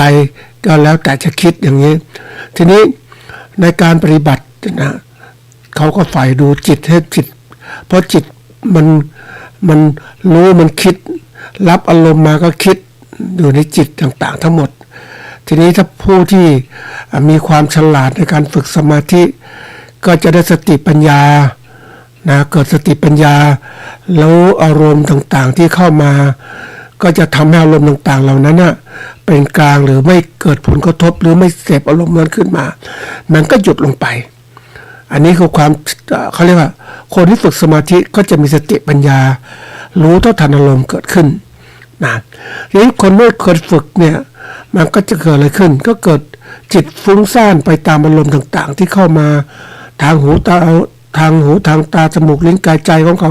เข้ามาเต็มไปหมดเลยแล้วหลายอารมณ์เข้ามาเนี่ยมันก็จัดการกับอารมณ์ไม่ได้ก็เกิดความรู้สึกความเครียดเกิดขึ้นอันนี้ก็คือปัญหาของคนในปัจจุบันที่มีความเครียดสูงแล้วก็คิดคนถ้าคิดหลายอารมณ์เนี่ยหรือมีความคิดหลายๆเรื่องในขณะเดียวกันมันก็ทำให้การคิดเหล่านั้นเนี่ยไม่สามารถที่ได้มีเกิดประสิทธิภาพเกิดขึ้น เพราะนั้นวิธีการคิดที่ดีก็คือว่าจำเป็นอย่างว่าคิดทีละอย่าง คิดเสร็จแล้วก็วางนะไม่เก็บมาคิดซ้ำวนเวียนซ้ำอยู่นั่นนะมันก็กลายทำให้จิตเราต้องทำงานหนัก ทีนี้การจัดการกับจิตของเราเนี่ยถ้าเราไม่เคยฝึกมันก็ลำบากทีเดียวเพราะคนส่วนใหญ่นี่ห่างเหินจากการเฝ้าดูจิตใจตัวเองมักจะรับรู้จากสิ่งกระทบกันมาก็รู้นู่นรู้นี่รู้จนกระทั่งมันมากมายจริงๆมันกลายเป็นแล้วบางทีนึกถึงนะท่านผู้ฟังอะไรสำคัญไม่สำคัญมันรับรู้มาหมดอะรับรู้มาหมดแล้วถามว่าเวลาในการที่จะจัดการกับอารมณ์ต่างๆก็ไม่มีเพราะรับรู้มาหมดเลยมันเรื่องทุกเรื่องสำคัญในการคิดมานี่หลักการก็คือว่าต้องให้ความสำคัญในการรับรู้อารมณ์เรื่องใดสำคัญก็ใส่ใจให้มากเรื่องไหนสำคัญก็ทิ้งมันไปแต่คนบางคนเก็บมันเหมือนว่าเก็บทุกอย่างคนเก็บขยะเนี่ยมันไม่มีสติปัญญามันเก็บทุกอย่างนะแต่เก็บทุกอย่างแล้วมันก็กลายเป็นลบลุงลังในตัวเองเพราะฉะนั้นต้องเป็นอย่างยิ่งต้องมี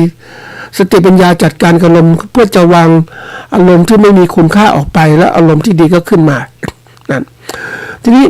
มันมีการอารมณ์จัดการอารมณ์ต่างๆจิตใจก็จะดีขึ้นนี่มันมีตัวหนึ่งที่มันเกี่ยวข้องกับจิตของเราซึ่งคนส่วนใหญ่เนี่ยก็จะไม่ค่อยใส่ใจคือไม่รู้ก็คือเรื่องของปฏิฆะคือความขัดใจหรือแค้นเคืองความขึงเครียดหรือแปลว่าความกระทบกระทั่งแห่งจิตได้แก่ความที่จิตหงุดหงิดด้วยอำนาจของโทสะอันนี้เป็นตัวอย่างปฏิฆะมันอยู่ในใจของเราที่มันขัดเคืองต่างๆทั้งหมดเพราะฉะนั้นถ้าเราจัดการไม่เป็นกับจิตของเราเนี่ยไอ้ปฏิฆะต่างๆก็เข้ามาเลยเข้ามากับการจัดการจิตที่ไม่มีประสิทธิภาพพอไม่รู้จักจัดการอารมณ์ที่ดีอารมณ์ไม่ดีก็เข้ามามันก็เป็นทำให้เกิดความเขาเรียกรับผลกระทบที่เกิดขึ้นจิตไม่ได้จัดการอารมณ์ที่เข้ามาก็เป็นปฏิฆะที่ความเครียดขัดแค้นเกิดขึ้นในใจมันก็โกรธง่ายอะไรได้โลภง่ายโมโหง่ายอะไรเงี้ยประเภทอย่างเนี้ยนี่คือสิ่งที่เกิดขึ้นเพราะนั้นเราต้องรู้จักจัดการกับจิตของเราเรื่องราวต่างๆที่เกิดขึ้นกับจิตของเราจัดการอย่างถูกวิธีมันถึงจะสงบได้ มันถึงจะเป็นประโยชน์ต่อเราแต่เราจัดการไม่ถูกวิธีมันก็จะกลายเป็นทำให้จิตหงุดหงิดมันอารมณ์ความโกรธเป็นปฏิฆะในจิตของเราเพราะนั้นเรื่องของการจัดการเราได้เป็นตัวอย่างของความคิดของเราว่าเราต้องหัดคิดให้เป็นให้ความสำคัญกับจิตที่เราคิดถ้าเราไม่รู้จักคิดเนี่ยมันคิดสับสนวุ่นวายคิดนู่นคิดนี่คิดเรื่องคนอื่นไปที่สุดตัวเองไม่ได้คิดเรื่องตัวเองที่ดีพอแล้วเวลาเรื่องเราเกิดขึ้นกับตัวเองก็จัดการไม่เป็นเพราะว่าคิดไม่ดีนั่นเองอันนี้ฝากไว้เป็นข้อคิดนะท่านผู้ฟังข้อหนึ่งของเราวันนี้คือเรื่องของเขาเรียกว่าเรื่องสำคัญตัวหนึ่งนะโดดเดี่ยวจนเดียวดายนะไอ้โดดเดี่ยวนี่มันเป็นเรื่องมันเป็นคำพูดที่น่าคิดทีเดียวนะนี่เรามาดูความหมายโดดเดี่ยวจนเดียวดายเนี่ยคำว่าโดดเดี่ยวเนี่ยคือเป็นคำวิเศษแปลว่าเดี่ยวเท่านั้นอยู่ตามลำพังนะหรืออยู่ตามลำพังไม่เกี่ยวข้องกับใครนี่คือโดดเดี่ยวอยู่ตามลำพังไม่เกี่ยวข้องกับใครนะทีนี้มาถึงว่าอีกคำหนึ่งก็คือจนเนี่ยคือว่าในความหมายมีหลายความหมายคืออัตคัดกัดสนฝืดเคืองต่างๆแล้วหมดทางหรือจนมุมนะอันนี้อีกคำหนึ่งที่สุดถึงเนี่ยจนแปลว่าที่สุดถึงอันนี้นะนี่เดียวดายเนี่ยก็แปลว่าคนเดียวเท่านั้นแต่ลำพังผู้เดียวมันใกล้ๆกับความหมายของโดดเดี่ยวนี้โดดเดี่ยวเนี่ยจนเดียวดายก็รวมความหมายที่น่าจะเหมาะสมในเรื่องนี้ก็คือว่าไม่เกี่ยวข้องกับใครที่สุดถึงเดียวดายก็คืออยู่ลำพังผู้เดียวเนี่ยไม่เกี่ยวข้องกับใครจนถึงที่สุดแล้วก็อยู่ลำพังผู้เดียวนะอันนี้ที่ยกเรื่องนี้มาเนี่ยเพราะว่า มันเป็นเรื่องสำคัญมากเขาบอกมนุษย์เป็นสัตว์สังคมถ้าไม่มีการพูดคุยและพบปะพูดคุยต่างๆในการที่จะแก้ปัญหาต่างๆมันก็เกิดขึ้นไม่ได้ไม่มีปฏิสัมพันธ์กับสังคมหรือบางตัวอย่างเช่นสมัยก่อนเรามีครอบครัวขยายในใหญ่โตมีพ่อแม่ปู่ย่าตายายพี่น้องอยู่ร่วมกันหลายคนบ้านใกล้ๆกันก็ปัญหาคุยกันได้แล้วก็ได้ช่วยเหลือกันการเงินทองในสมัยก่อนเขาเรียกว่าในประเทศคนจีนก็ชอบมีกงสีทำอะไรอยู่ร่วมกันผลประโยชน์ร่วมกันมันก็ใหญ่โตทุนก็มากขึ้นแต่สังคมไทยเนี่ยไม่อย่างนี้เป็นชอบมาเป็นครอบครัวเดียวครอบครัวเดียวแน่นอนว่าคือครอบครัวคือการมีความสัมพันธ์กันระหว่างเป็นหน่วยสังคมที่เล็กที่สุดมีพ่อแม่แล้วก็ลูกและทายาทนี่ครอบครัวเดียวสมัยก่อนนั้นมันก็ใหญ่เนาะบางคนจะมีลูกถึง12-13 คนนะครอบครัวเดียวปัจจุบันนี้มีแค่1 คนหรือ2 คนเท่านั้นเพราะว่าค่าใช้จ่ายสังคมสูงนี่มันเป็นอะไรที่เกิดขึ้นบางครั้งเนี่ยมันครอบครัวนี่แน่นอนมันด้วยภาวะเศรษฐกิจนะสังคมการเมืองอะไรต่างๆเนี่ยมันทำให้เกิดการแยกครอบครัวเกิดขึ้นบางทีพ่อแม่ทำงานต่างถิ่นกันหรือทำงานที่อื่นพบกันเสาร์อาทิตย์ลูกก็อยู่กับพ่อกับแม่แล้วแต่ทีนี้มันก็เกิดความว่าแม่ก็ทำงานลูกก็อยู่กับบ้านหรือลูกไปเรียนหนังสือบางทีผู้ชายก็เหมือนกันต้องไปทำงานมันก็โดดเดี่ยวผู้หญิงไปทำงานแต่ลำพังไกลจากครอบครัวก็โดดเดี่ยวเหมือนกันนี่โดดเดี่ยวเนี่ยในที่นี้ท่านรู้สึกถ้าจัดการเป็นในยุคปัจจุบันเนี่ยเขาจึงมีการจัดการโดยการที่ว่าแม้จะอยู่ห่างไกลสมัยก่อนก็เขียนจดหมายถึงกันแล้วก็ยุคที่มันทันสมัยก็มีการโทรศัพท์คุยกันต่างถิ่นเดี๋ยวนี้มันทันสมัยมากขึ้นก็คือสามารถใช้สมาร์ทโฟนคุยกันมันจะอยู่ไกลก็สามารถที่ใช้สื่อทางอิเล็กทรอนิกส์หรือสมาร์ทโฟนคุยกันเห็นหน้าเห็นตากันทุกวันอย่างพ่อแม่บางคนเนี่ยลูกทำงานไกลมากนะก็ใช้สมาร์ทโฟนคุยกันเห็นหน้าเห็นตาก็วันละครั้งเพื่อคุยการสอบถามความสุขความทุกข์ต่างๆการแก้ปัญหาชีวิตอย่างไรมันก็เป็นความอบอุ่นอย่างหนึ่ง ไม่ปล่อยให้เดียวดายทีนี้ไอ้เดียวดายเนี่ยมันเกิดขึ้นเนี่ยมันเกิดว่ามันไม่ได้คุยกันไม่ได้แล้วก็มันขาดการไปเนี่ยขาดการไปพบปะพูดคุยเพราะฉะนั้นทุกคนก็ติดอยู่กับความอยู่แต่ลำพังผู้เดียวลำพังผู้เดียวมันก็คิดเองอะไรเองทุกอย่างไม่มีตัวกรองไม่มีตัวช่วย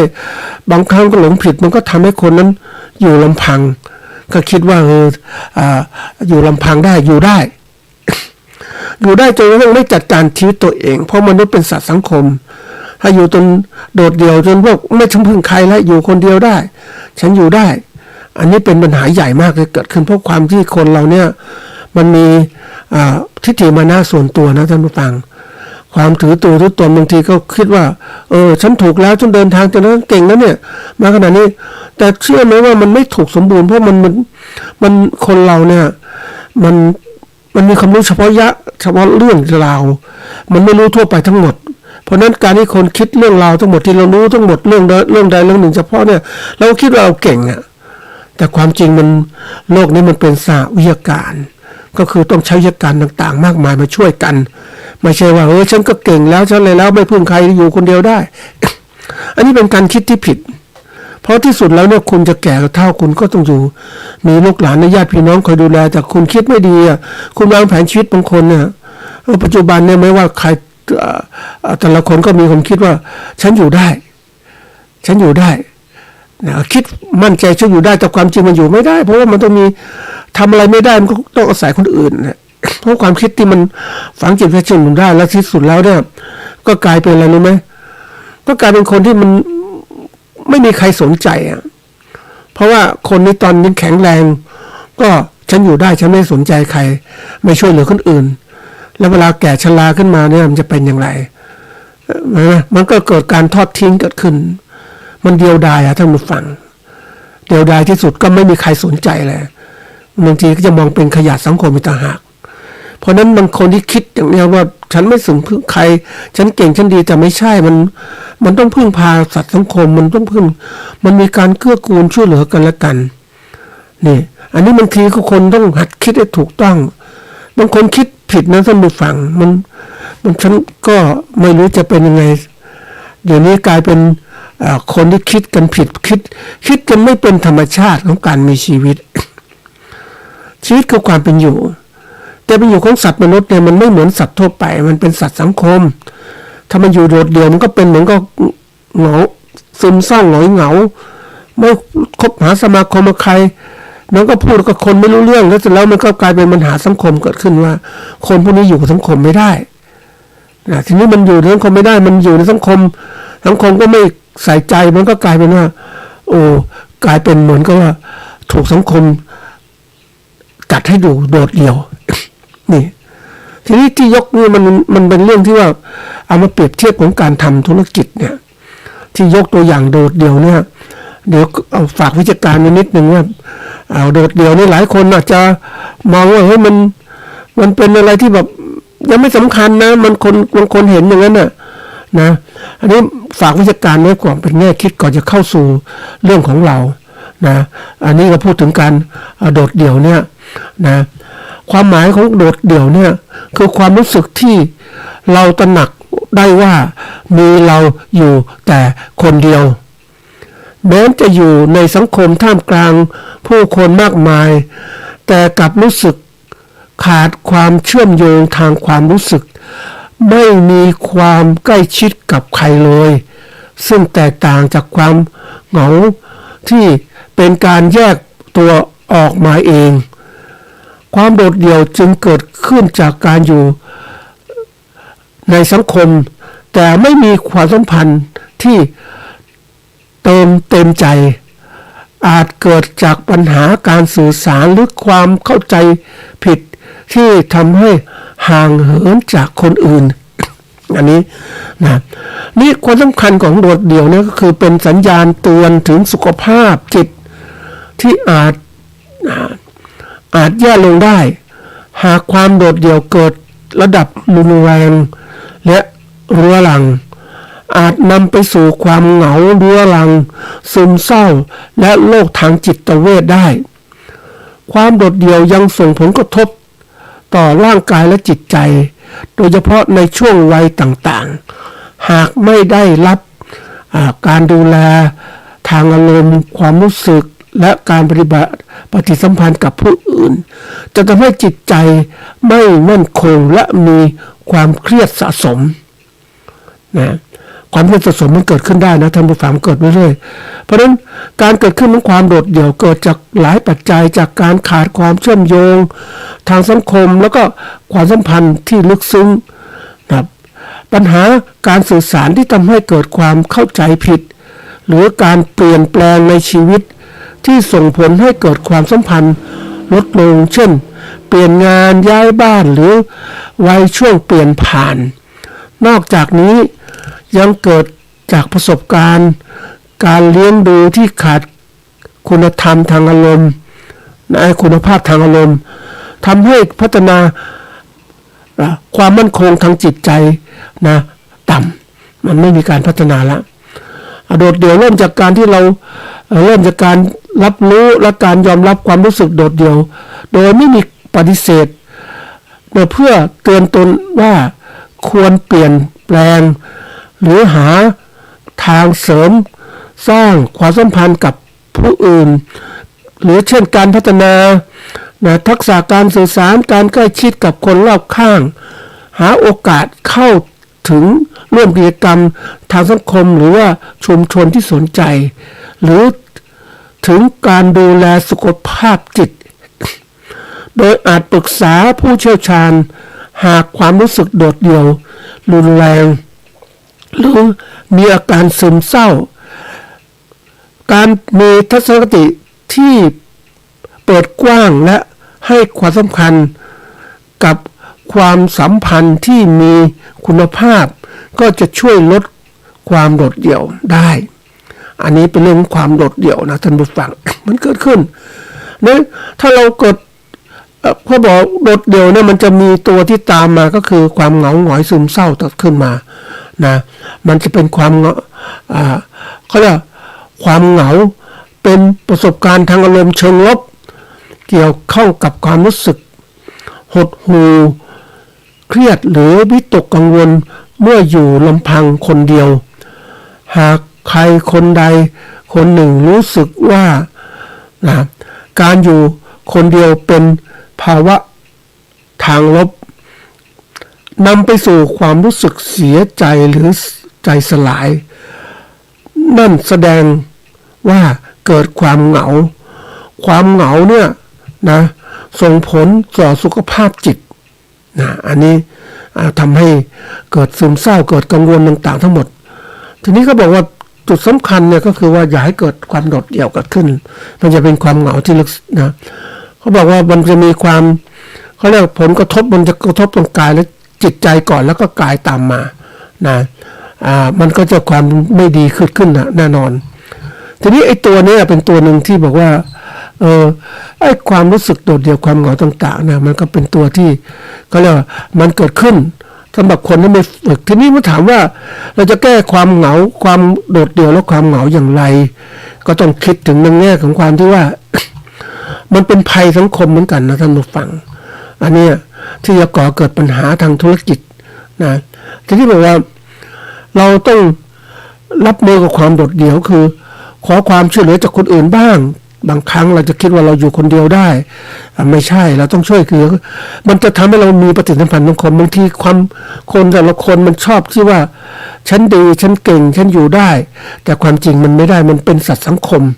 นะแล้วก็อันที่สองต้องมีส่วนร่วมในกรรมที่ส่งเสริมความสัมพันธ์ทางสังคมบ้างให้ความสำคัญกับการดูแลตนเองนะนี่สำคัญคนที่โดดเดี่ยวต้องดูแลตัวเองพยายามพึ่งสังคมติดต่อนู่นติดต่อนี่หางานทำความช่วยเหลือจากผู้เชี่ยวชาญถ้ามีความรู้สึกโดดเดี่ยวเขาบอกว่าในแง่ของการที่ว่าแนวทางรับมือกับความเหงาเนี่ยมันจะเกิดขึ้นก็ติดต่อคนรอบข้างสร้างกิจวัตรที่มีความหมายร่วมกันกิจกรรมกลุ่มฝึกสติการรับรู้ปัจจุบันแล้วก็ดูแลสุขภาพกายให้ดีขึ้นนะอันนี้ไอ้ตัวนี้เป็นเรื่องของจิตใจแล้วมันจะล้อมาแบบคนเราได้บอกว่าจิตเป็นนายกายเป็นบ่าวทีนี้ถ้าจิตเราถูกฝึกดีๆมันก็จะดีถ้าจิตถูกฝึกไม่ดีมันก็จะกลายเป็นสร้างภาวะให้เกิดขึ้นมากมายทีเดียวนะนี่การที่เราอยู่ในสังคมเราก็ต้องฝึกจิตฝึกใจอย่างนี้ทีนี้ที่ยกเรื่องนี้มาเล่าให้ท่านฟังเพราะว่ามันเป็นเรื่องสำคัญในการที่เราทำธุรกิจไม่ว่าธุรกิจคือการเกษตร ประกอบการธุรกิจเกษตรมันต้องมีการติดต่อประสานงานกันนะที่มาต่างๆเนี่ยอยากจะเล่าเรื่องเป็นข้อคิดฝากไว้ให้กับบุคคลคือไอ้ความโดดเดี่ยวจนเดียวดายนะมันเกิดขึ้นแล้วเขาสามารถขยายมาเป็นโดดเดี่ยวจนเดียวดายสำหรับผู้ประกอบการเกษตรและธุรกิจเกษตรนะมันเดียวดายก็คือที่สุดแล้วเนี่ยมันก็อยู่แต่ผู้เดียวไม่มีใครสนใจมันก็จะอะไรตายอย่างเดียวดายนั่นแหละท่านผู้ฟังนะเพราะนั้นมันก็มีเรื่องที่เกิดขึ้นที่เอาเรื่องนี้มาพูดเพราะว่าเป็นเรื่องหนึ่งที่เกิดขึ้นจากการพูดคุยกับผู้ทำการผู้ที่เป็นนักวิชาการแล้วก็เป็นที่ปรึกษาโรงงานหรือฟาร์มหมูขนาดใหญ่ นะอันนี้เขาก็เล่าให้ฟังก็ถามเขานั่นแหละว่าคุณทำอาชีพอะไรก็หลังจากจบมหาวิทยาลัยแล้วก็คือ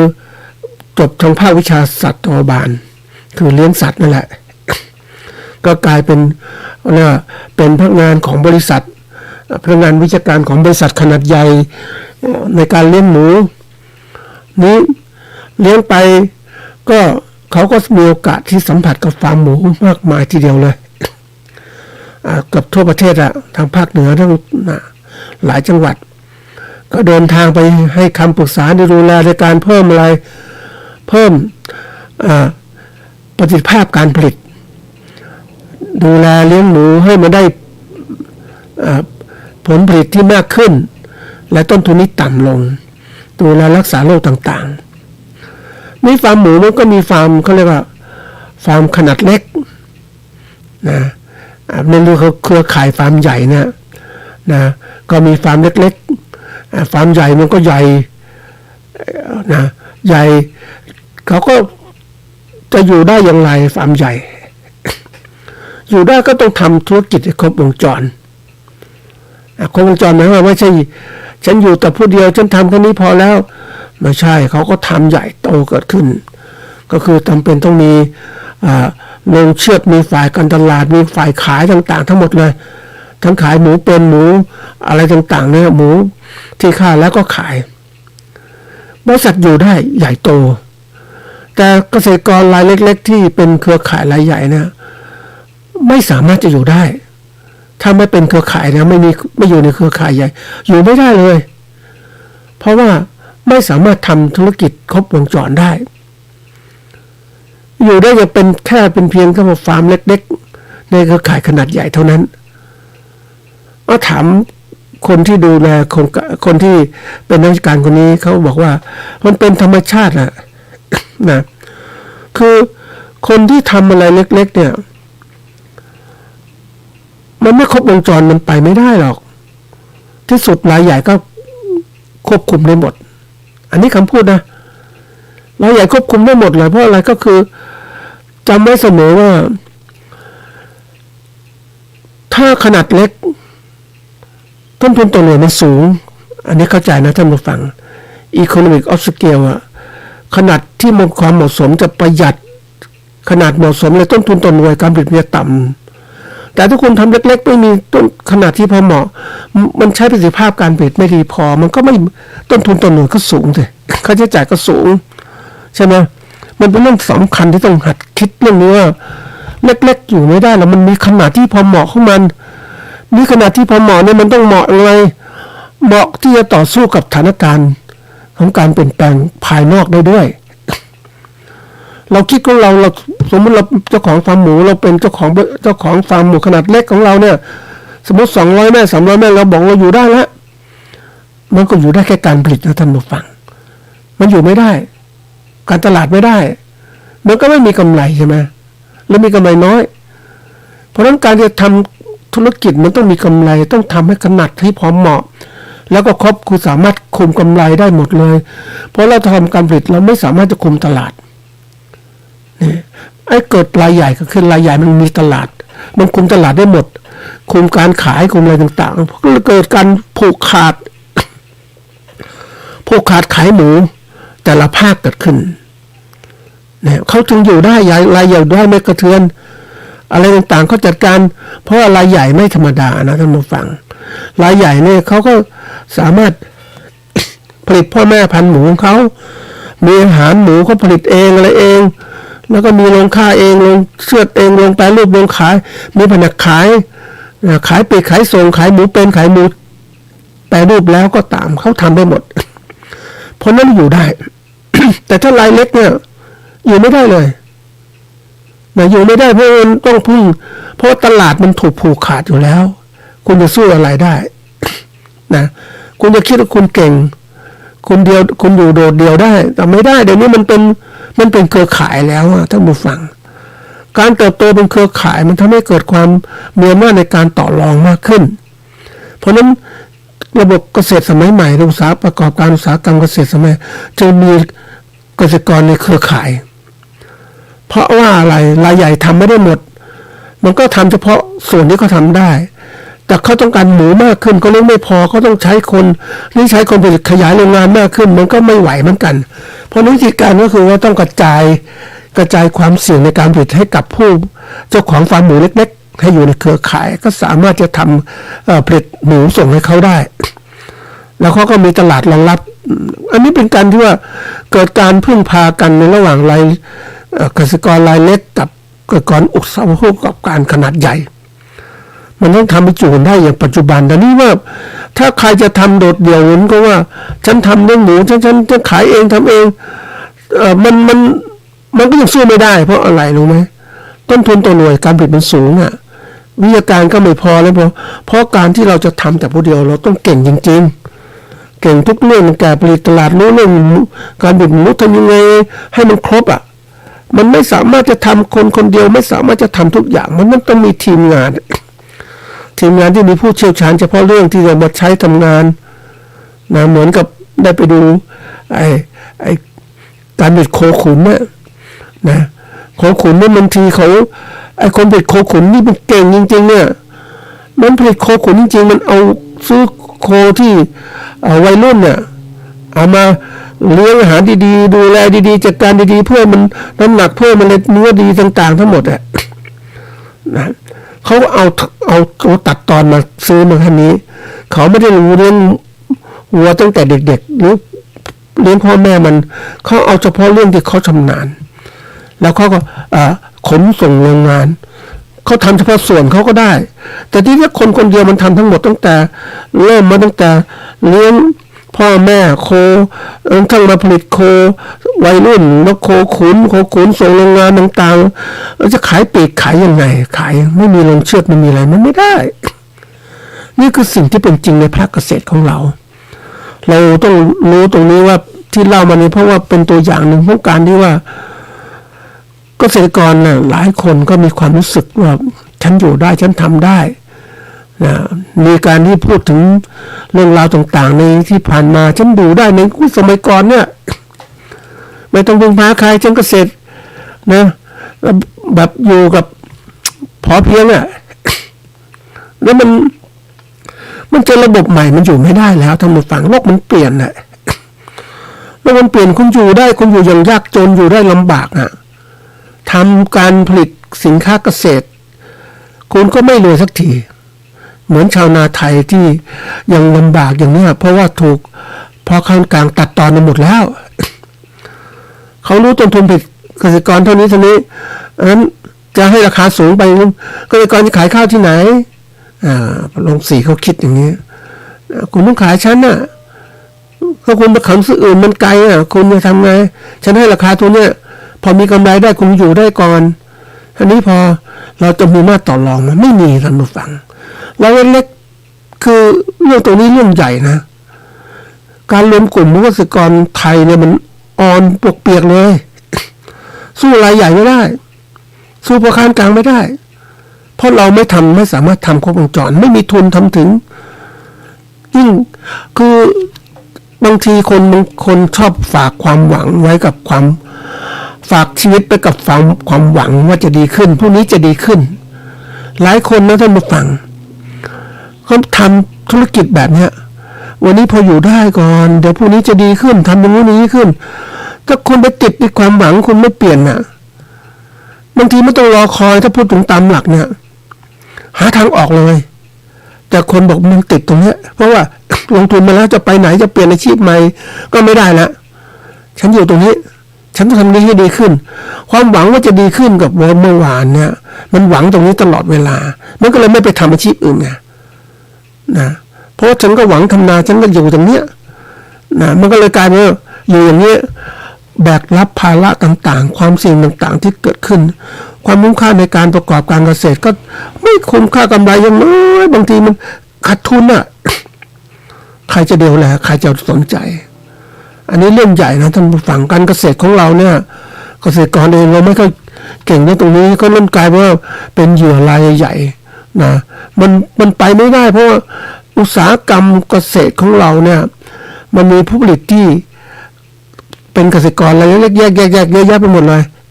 มันก็ต่างคนต่างผลิตก็ไม่สามารถควบคุมการผลิตได้แล้วก็ไม่สามารถต่อรองราคาตลาดได้เพราะข้างกลางแต่ละที่ที่เข้ามาก็เลยรวยกันหมดมีอำนาจต่อรองมีทุกอย่างพร้อมมีตลาดพร้อมเขาจึงทำได้รวยไงก็เหมือนที่ว่าฟาร์มหมูนั่นแหละเห็นไหมที่เขาพูดว่า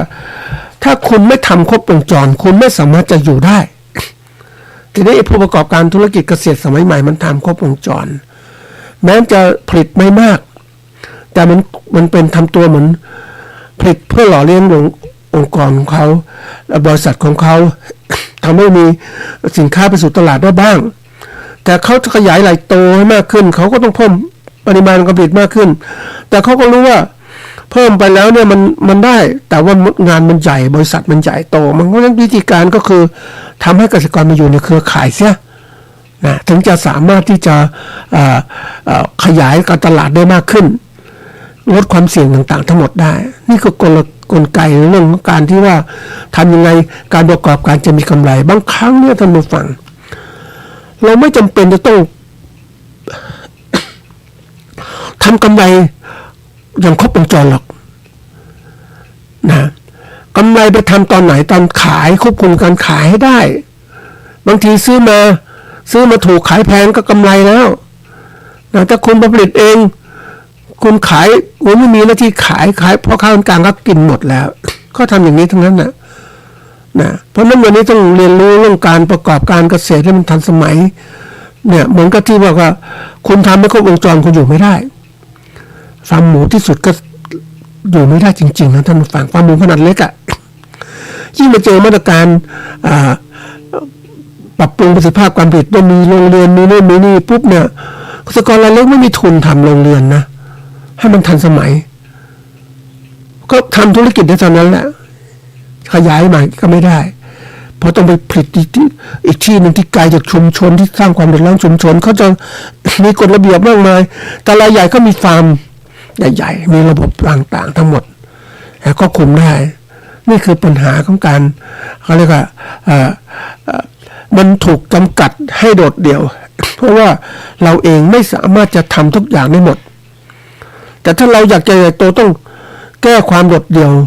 ให้ได้เราต้องมีเครือข่ายทำให้ใหญ่โตขึ้นแล้วเข้าไปสู่การที่ว่าโดดเดี่ยวแล้วก็เข้มแข็งแล้วก็เติบโตต่อสู้ธุรกิจต่างๆแต่ถ้าเราโดดเดี่ยวอยู่ตรงนั้นไม่ติดต่อใครไม่ทำอะไรอยู่ที่สุดก็เดียวดายแน่นอนจนเดียวดายก็ทั้งที่สุดแล้วเนี่ยอยู่แต่ผู้เดียวอยู่ผู้เดียวอยู่ในโลกนี้ได้แล้วท่านผู้ฟังเพราะโลกธุรกิจมันต้องมีเราก็เกี่ยวข้องกับผู้ซื้อผู้ขายคู่แข่งต่างๆทั้งหมดที่เกี่ยวข้องอันนี้เป็นเพียงยกตัวอย่างของการก็เรียกการผลิตการผลิตที่เราต้องถ้าเราผลิตเราต้องมองดูการตลาดทีนี้มาดูอีกส่วนหนึ่งก็ฟัง ได้มีโอกาสไปประชุมกับสหกรณ์ร้านค้าสหกรณ์นี่แน่นอนเป็นกิจกรรมร่วมกันที่สมาชิกทุกคนร่วมกันลงทุนซื้อหุ้น สหกรณ์แล้วก็จ้างผู้จัดการจ้างพนักงานมาทำการทำกิจกรรมสหกรณ์ร้านค้าก็คือทำสินค้าสมาชิกร่วมกันเป็นเจ้าของซื้อหุ้นแล้วก็ดำเนินร้านค้าเพื่อจะได้เขาเรียกว่าได้สินค้าราคาถูกที่ตนเองจะซื้อสินค้าจากสหกรณ์ตัวเองก็ได้เงินปันผลได้ผลตอบแทนราคาก็ลดต่างๆทั้งหมดอันนี้เป็นเรื่องจริงที่เกิดขึ้นในแผนสหกรณ์นี่ก็ทำมาเยอะอย่างในประเทศจีนเนี่ยสหกรณ์เขาขนาดใหญ่มากนะท่านผู้ฟังมันเป็นใหญ่เป็นโตคอมมูนอ่ะ มันดีตรงนี้ท่านผู้ฟังการเป็นใหญ่มากๆเนี่ยสมาชิกช่วยกันผลิตช่วยกันทำช่วยกันต่างๆเนี่ยผลเวลาจะเกิดความสามารถในการต่อสู้กันตลาดเนี่ยเขาเก่งคนจีนเป็นนักทุ่มตลาดนะเขาเก่งตรงนี้เพราะนั้นเขาจึงรู้เรื่องสหกรณ์เอาธุรกิจของพื้นฐานจากสังคมนิยมมาเป็นแปรรูปเป็นระบบเศรษฐกิจทุนนิยมเกิดขึ้นความสามารถในการแข่งขันก็สูงใช่ไหมเขาก็เลยครอบครองตลาดสินค้าได้หลายตัวมากสินค้าอุตสาหกรรมก็ทำได้สินค้าเกษตรก็ทำได้ยังไงก็ตามเขายอมขาดทุนในบางปีเพื่อทำลายคู่แข่งก็ยอมทำได้เขาต้องเก่งนี่ความอำนาจของการใหญ่มันดีอย่างเงี้ยสหกรณ์นี่มันเหมือนกับว่าเครือข่ายถ้าเรารู้จักเรื่องตรงเนี้ยเพราะสหกรณ์เนี่ยเป็นตัวหนึ่งของที่ต่อสู้กับทุนนิยมทุนนิยมที่ได้ทุนต่างๆมาทำเนี่ยสหกรณ์นี่จะอยู่ด้วยต้องต่อสู้อย่างนี้เหมือนสหกรณ์คอมมูนของคอมมิวนิสต์ประเทศจีนอย่างเนี้ยแต่เราเองเนี่ยสหกรณ์เราถูกควบคุมโดยรัฐบาลมันก็เลยกลายว่าโตก็ไม่ได้ใหญ่ก็ไม่ได้อยู่เท่านี้ มันเป็นถูกเขาเรียกว่าด้วยกฎระเบียบที่รัฐบาลกลางขึ้นมามันก็ทำให้สหกรณ์ขนาดใหญ่ไม่ได้ขยายไม่ได้ อยู่ในเฉพาะจังหวัดอย่างเนี้ยอยู่ในอำเภออย่างเนี้ยจะเอาสมาชิกอื่นมาร่วมกันเขาก็อ้างว่าอะไรอ้างว่าไม่ได้มีส่วนร่วมนะส่วนร่วมในการเขาเรียกดำเนินการสหกรณ์เพราะกฎระเบียบของสหกรณ์เนี่ยคุณจะต้องอยู่ในที่เดียวกันอยู่ใกล้กันอยู่ในอำเภอเดียวกันมีส่วนร่วมกันมากถ้าห่างไกลจะส่วนร่วมกันได้ยาก เนี่ยมันถูกกฎระเบียบนี้ครอบงำทีนี้มันก็เริ่มมีการแปลรูปเป็นชุมนุมสหกรณ์ใหญ่ขึ้นแต่ชุมนุมสหกรณ์ก็กฎระเบียบไม่อีกรัฐบาลก็คุมนี่รัฐบาลมาจากไหนล่ะท่านผู้ฟังรัฐบาลเนี่ยมาจากไหนจริงอยู่เราเลือกเข้าไปแต่ว่าเวลาผู้ประกอบกับผู้ดำเนินเป็นนักการเมืองต่างก็คือมาจากในทุนมาจากคนที่ทุนอยู่เบื้องหลังเพราะนั้นอย่างกรณีของสหกรณ์หมูเนี่ยหมูมันแน่นอนนะกฎระเบียบต่างๆมันถูกสร้างมาจากอะไรถูกสร้างมาจากภาครัฐที่ทำภาครัฐที่ทำกระตุ้นมาจากใครกระตุ้นมาภาคเอกชนนักธุรกิจเอกชนที่ทำกฎระเบียบนี้เพราะนั้นกฎระเบียบนี้มันรัดเกษตรกรรายย่อยๆทำไม่ได้แต่รายใหญ่เนี่ยผู้การรายใหญ่ทำได้มีทุนเนี่ยอย่างสร้างโรงเรียนผลิตหมูอย่างเนี้ยรายเล็กอยู่ไม่ได้มันก็สุกผูกขาดเลยใช่ไหมรายใหญ่เพราะนั้นกฎระเบียบต่างๆที่เกิดขึ้นมาดูดีไปหมดแล้วแหละแต่ว่าถ้ามันเอื้ออำนวยให้กับผู้ประกอบการรายใหญ่ๆทั้งนั้นก็รายใหญ่เป็นผู้กำหนดกับรัฐบาลบอกลองทำอย่างนี้เพื่อยกระดับการผลิตประกอบการที่เป็นการเกษตรอย่างนี้มันเกิดขึ้นจริงๆท่านผู้ฟังทีนี้มาดูสหกรณ์ในสหกรณ์ตรงนี้มันได้ไปฟังเรื่องปัญหาต่างๆเยอะมากนะก็เลยเอามาเล่าให้ท่านผู้ฟังฟังว่าการรวมตัวกันทำประกอบการสหกรณ์ร้านค้าเนี่ยร้านค้าจริงๆถ้าร้านค้าสหกรณ์ชุมชนมันร้านค้าเล็กสหกรณ์ชุมชนอำเภอเมืองอย่างเงี้ยมันไม่กี่อำเภอมันก็อยู่ไม่กี่หมู่บ้านนะมันก็เท่านั้นแต่เราต้องทำให้ใหญ่มันถึงจะอยู่ได้ใหญ่ก็ทุนมากถ้าเล็กๆมันก็ทุนน้อยมันสู้กับรายใหญ่ไม่ได้ทีนี้ไอ้สหกรณ์เนี่ยมันก็นะก็อยู่ในชุมชนที่ดีนะอยู่ในระดับมหาวิทยาลัยเพราะนั้นสมาชิกต่างๆก็เป็นนักศึกษาเข้ามาช่วยกันทำซื้อหุ้นคนละ20 บาทต่อหุ้นนะก็เลยกลายเป็นว่าในวงการตัวนี้ไปนี่มันเกิดอะไรเกิดขึ้นนะการที่เราจะทำสหกรณ์เนี่ยก็ต้องอย่างน้อยกฎระเบียบก็มาจากรัฐบาลนะสำนักส่งเสริมสหกรณ์จังหวัดก็เป็นผู้ดูแลต่างๆเนี่ยทีนี้เจ้าของก็คือนักศึกษาที่ซื้อหุ้นดำเนินการแล้วก็จ้างผู้จัดการมาผู้จัดการก็จ้างพนักงานเข้ามาร่วมในการดำเนินการเพราะฉะนั้นมันเกิดคือเรื่องของว่าถ้าสมาชิกน้อยทุนก็น้อยทุนก็น้อยที่นี่มันเกิดอะไรขึ้นมากก็คือว่าคู่แข่งทางธุรกิจมีมากจริงๆตอนนี้คู่แข่งร้านสะดวกซื้อแล้วเจาะไปต่อสู้มากมายแล้วก็ซื้อสินค้าจำนวนมากจากผู้ผลิตมาก็มาขายแข่งสหกรณ์ก็พยายามต่อสู้อย่างนี้ในการที่จะค้าขายก็ต้องซื้อทำแบบเอกชนนะที่เขาทำมาทีนี้ก็การเปลี่ยนแปลงเนี่ยก็คือว่าสิ่งที่ทำให้เปลี่ยนแปลงคือลูกค้ากับคู่แข่งแล้วก็สิ่งแวดล้อมที่ทำให้เกิดการเปลี่ยนแปลงเพราะว่าอย่างลูกค้าเดี๋ยวนี้ร้านสะดวกซื้อต่างๆเนี่ยคือค้าขายออนไลน์ก็ไม่พอแล้วนะค้าขายออนไซต์เนี่ยมีร้านค้าคนซื้อสะดวกเนี่ยอันนี้เป็นร้านค้าสะดวกซื้อที่ขายทั่วไปเลยเดี๋ยวนี้มันขายไม่พออย่างนี้มันก็มีการระบบที่เรียกว่าค้าขายออนไลน์คือสั่งอะไรสั่งผ่านออนไลน์แล้วส่งมาหรือร้านสะดวกซื้อก็มีบริการส่งสินค้าให้กับลูกค้าเพื่อให้ลูกค้าเนี่ยซื้อใช้สินค้าเขามากขึ้น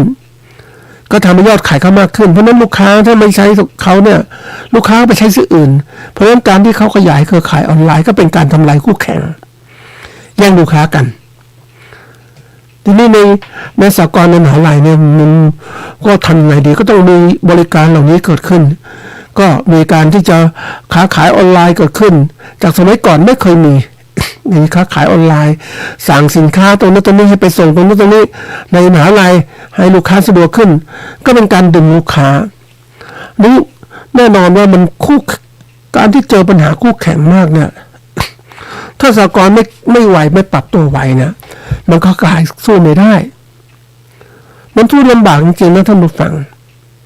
สหกรณ์ในมหาลัยหลายที่ก็สู้ไม่ได้ ก็เลิกไปก็มีเพราะว่าประกอบการไม่มีกำไร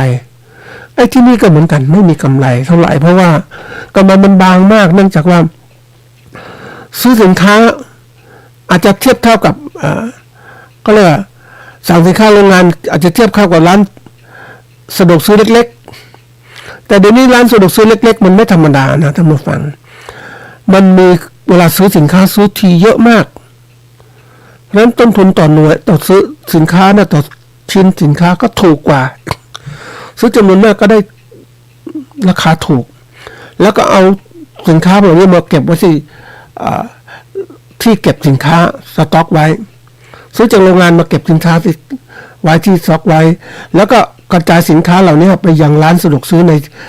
ทั่วประเทศเพราะนั้นแน่นอน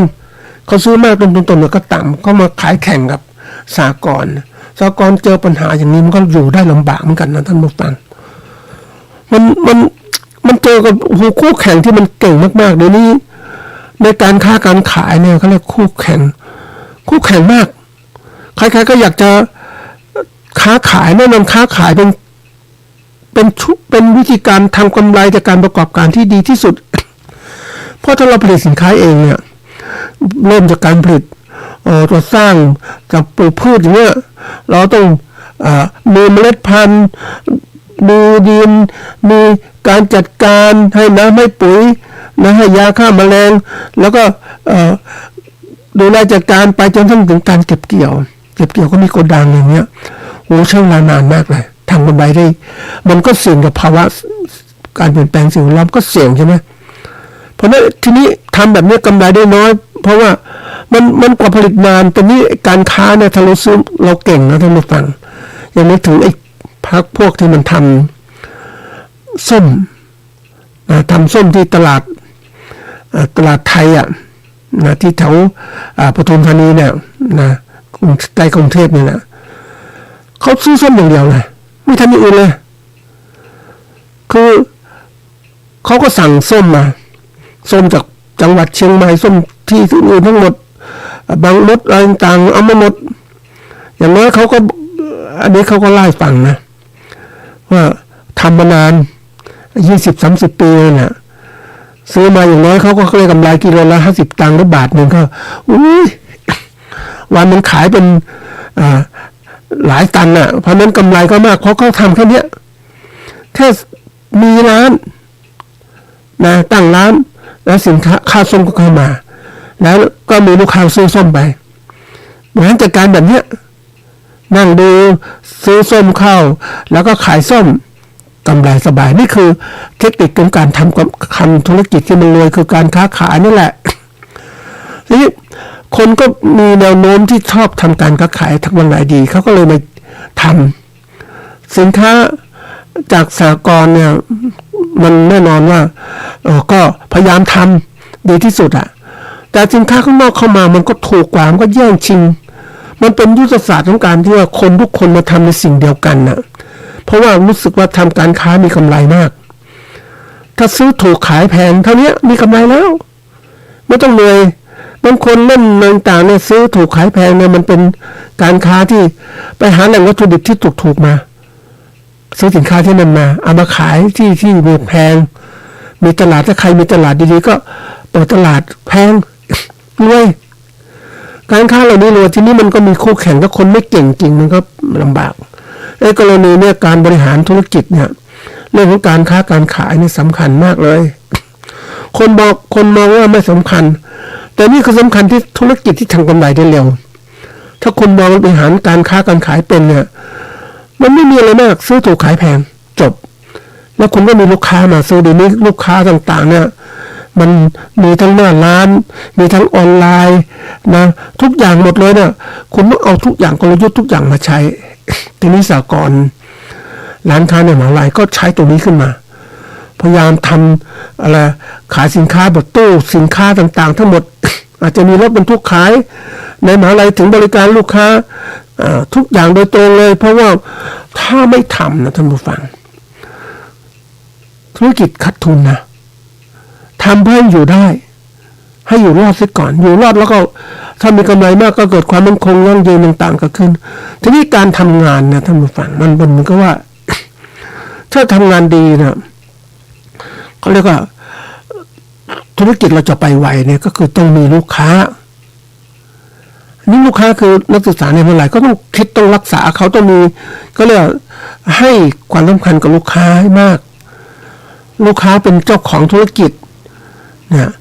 มันทำยังไงมันตรงนี้เพราะนั้นระบบบริหารนี่มันก็เลยกลายเป็นว่าเขาเรียกลูกค้าสัมพันธ์ Customer Relation Management เนี่ยมันสิ่งสำคัญที่สุดในการที่เราจะบริหารธุรกิจของเราเองเนี่ยถ้าอยากจะอยู่ตรงนี้ต้องปรับธุรกิจของเรากลยุทธ์ในการบริหารเนี่ยมันจะคงที่ไม่ได้ต้องเปลี่ยนแปลงมันเปลี่ยนแปลงเร็วมากนะท่านผู้ฟังยิ่งโลกปัจจุบันเนี่ยการใช้การค้าธรรมดา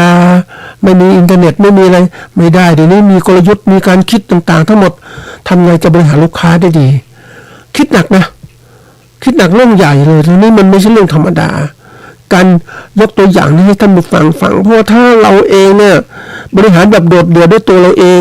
ทำโดยตัวเองมันสู้ไม่ได้หรอกที่สุดมันทำมันสู้ไม่ได้ก็มันก็จน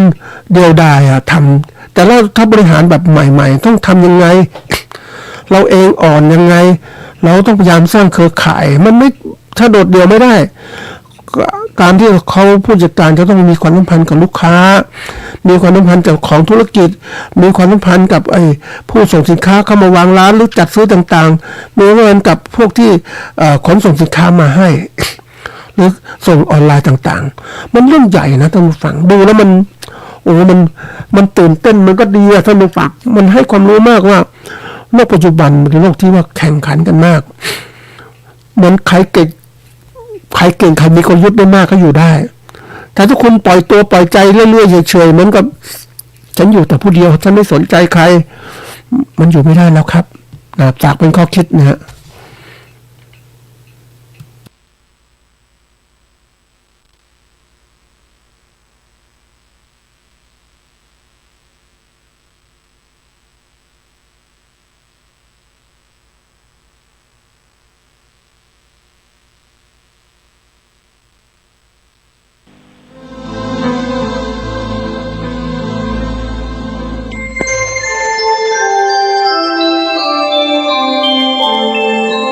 ขณะนี้ท่านกำลังฟังสถานีวิทยุกระจายเสียง FM 104.5 เมกะเฮิรตซ์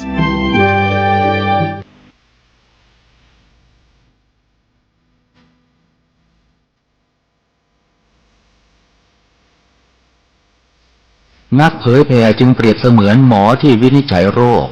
แล้วค่อยๆทดลองยาเมื่อเห็นว่าให้ยาถูกโรคก็คอยดูแลไม่ให้เกิดโรคแทรกซ้อนตามขึ้นมาอีกหมอต้องไวต่อการเรียนรู้เรื่องโรคและวิธีรักษาโรคฉันใดพระสงฆ์ซึ่งเป็นเสมือนจิตแพทย์ของสังคมก็ไวต่อการเปลี่ยนแปลงของโลกและวิธีบำบัดโรคที่มากับโลกฉันนั้น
ตาฟ้าหรือบารมีชักนำถึงอยู่แสนไกลล้ำพระธรรมไม่มีมองไม่ฟ้าเพียงดินยังทวินฝันไฟเข้าดงขมิ้นเมื่อใดอิ่มอกอิ่มใจเสมอสายทางคนดีใจน้อมอธิษฐานบารมีสิ่งดีที่ได้พบเจอเห็นชายผ้าเหลืองทุกวันฝันเพ้ออยากบวชจริงละเมอเข้าวัดบ้าน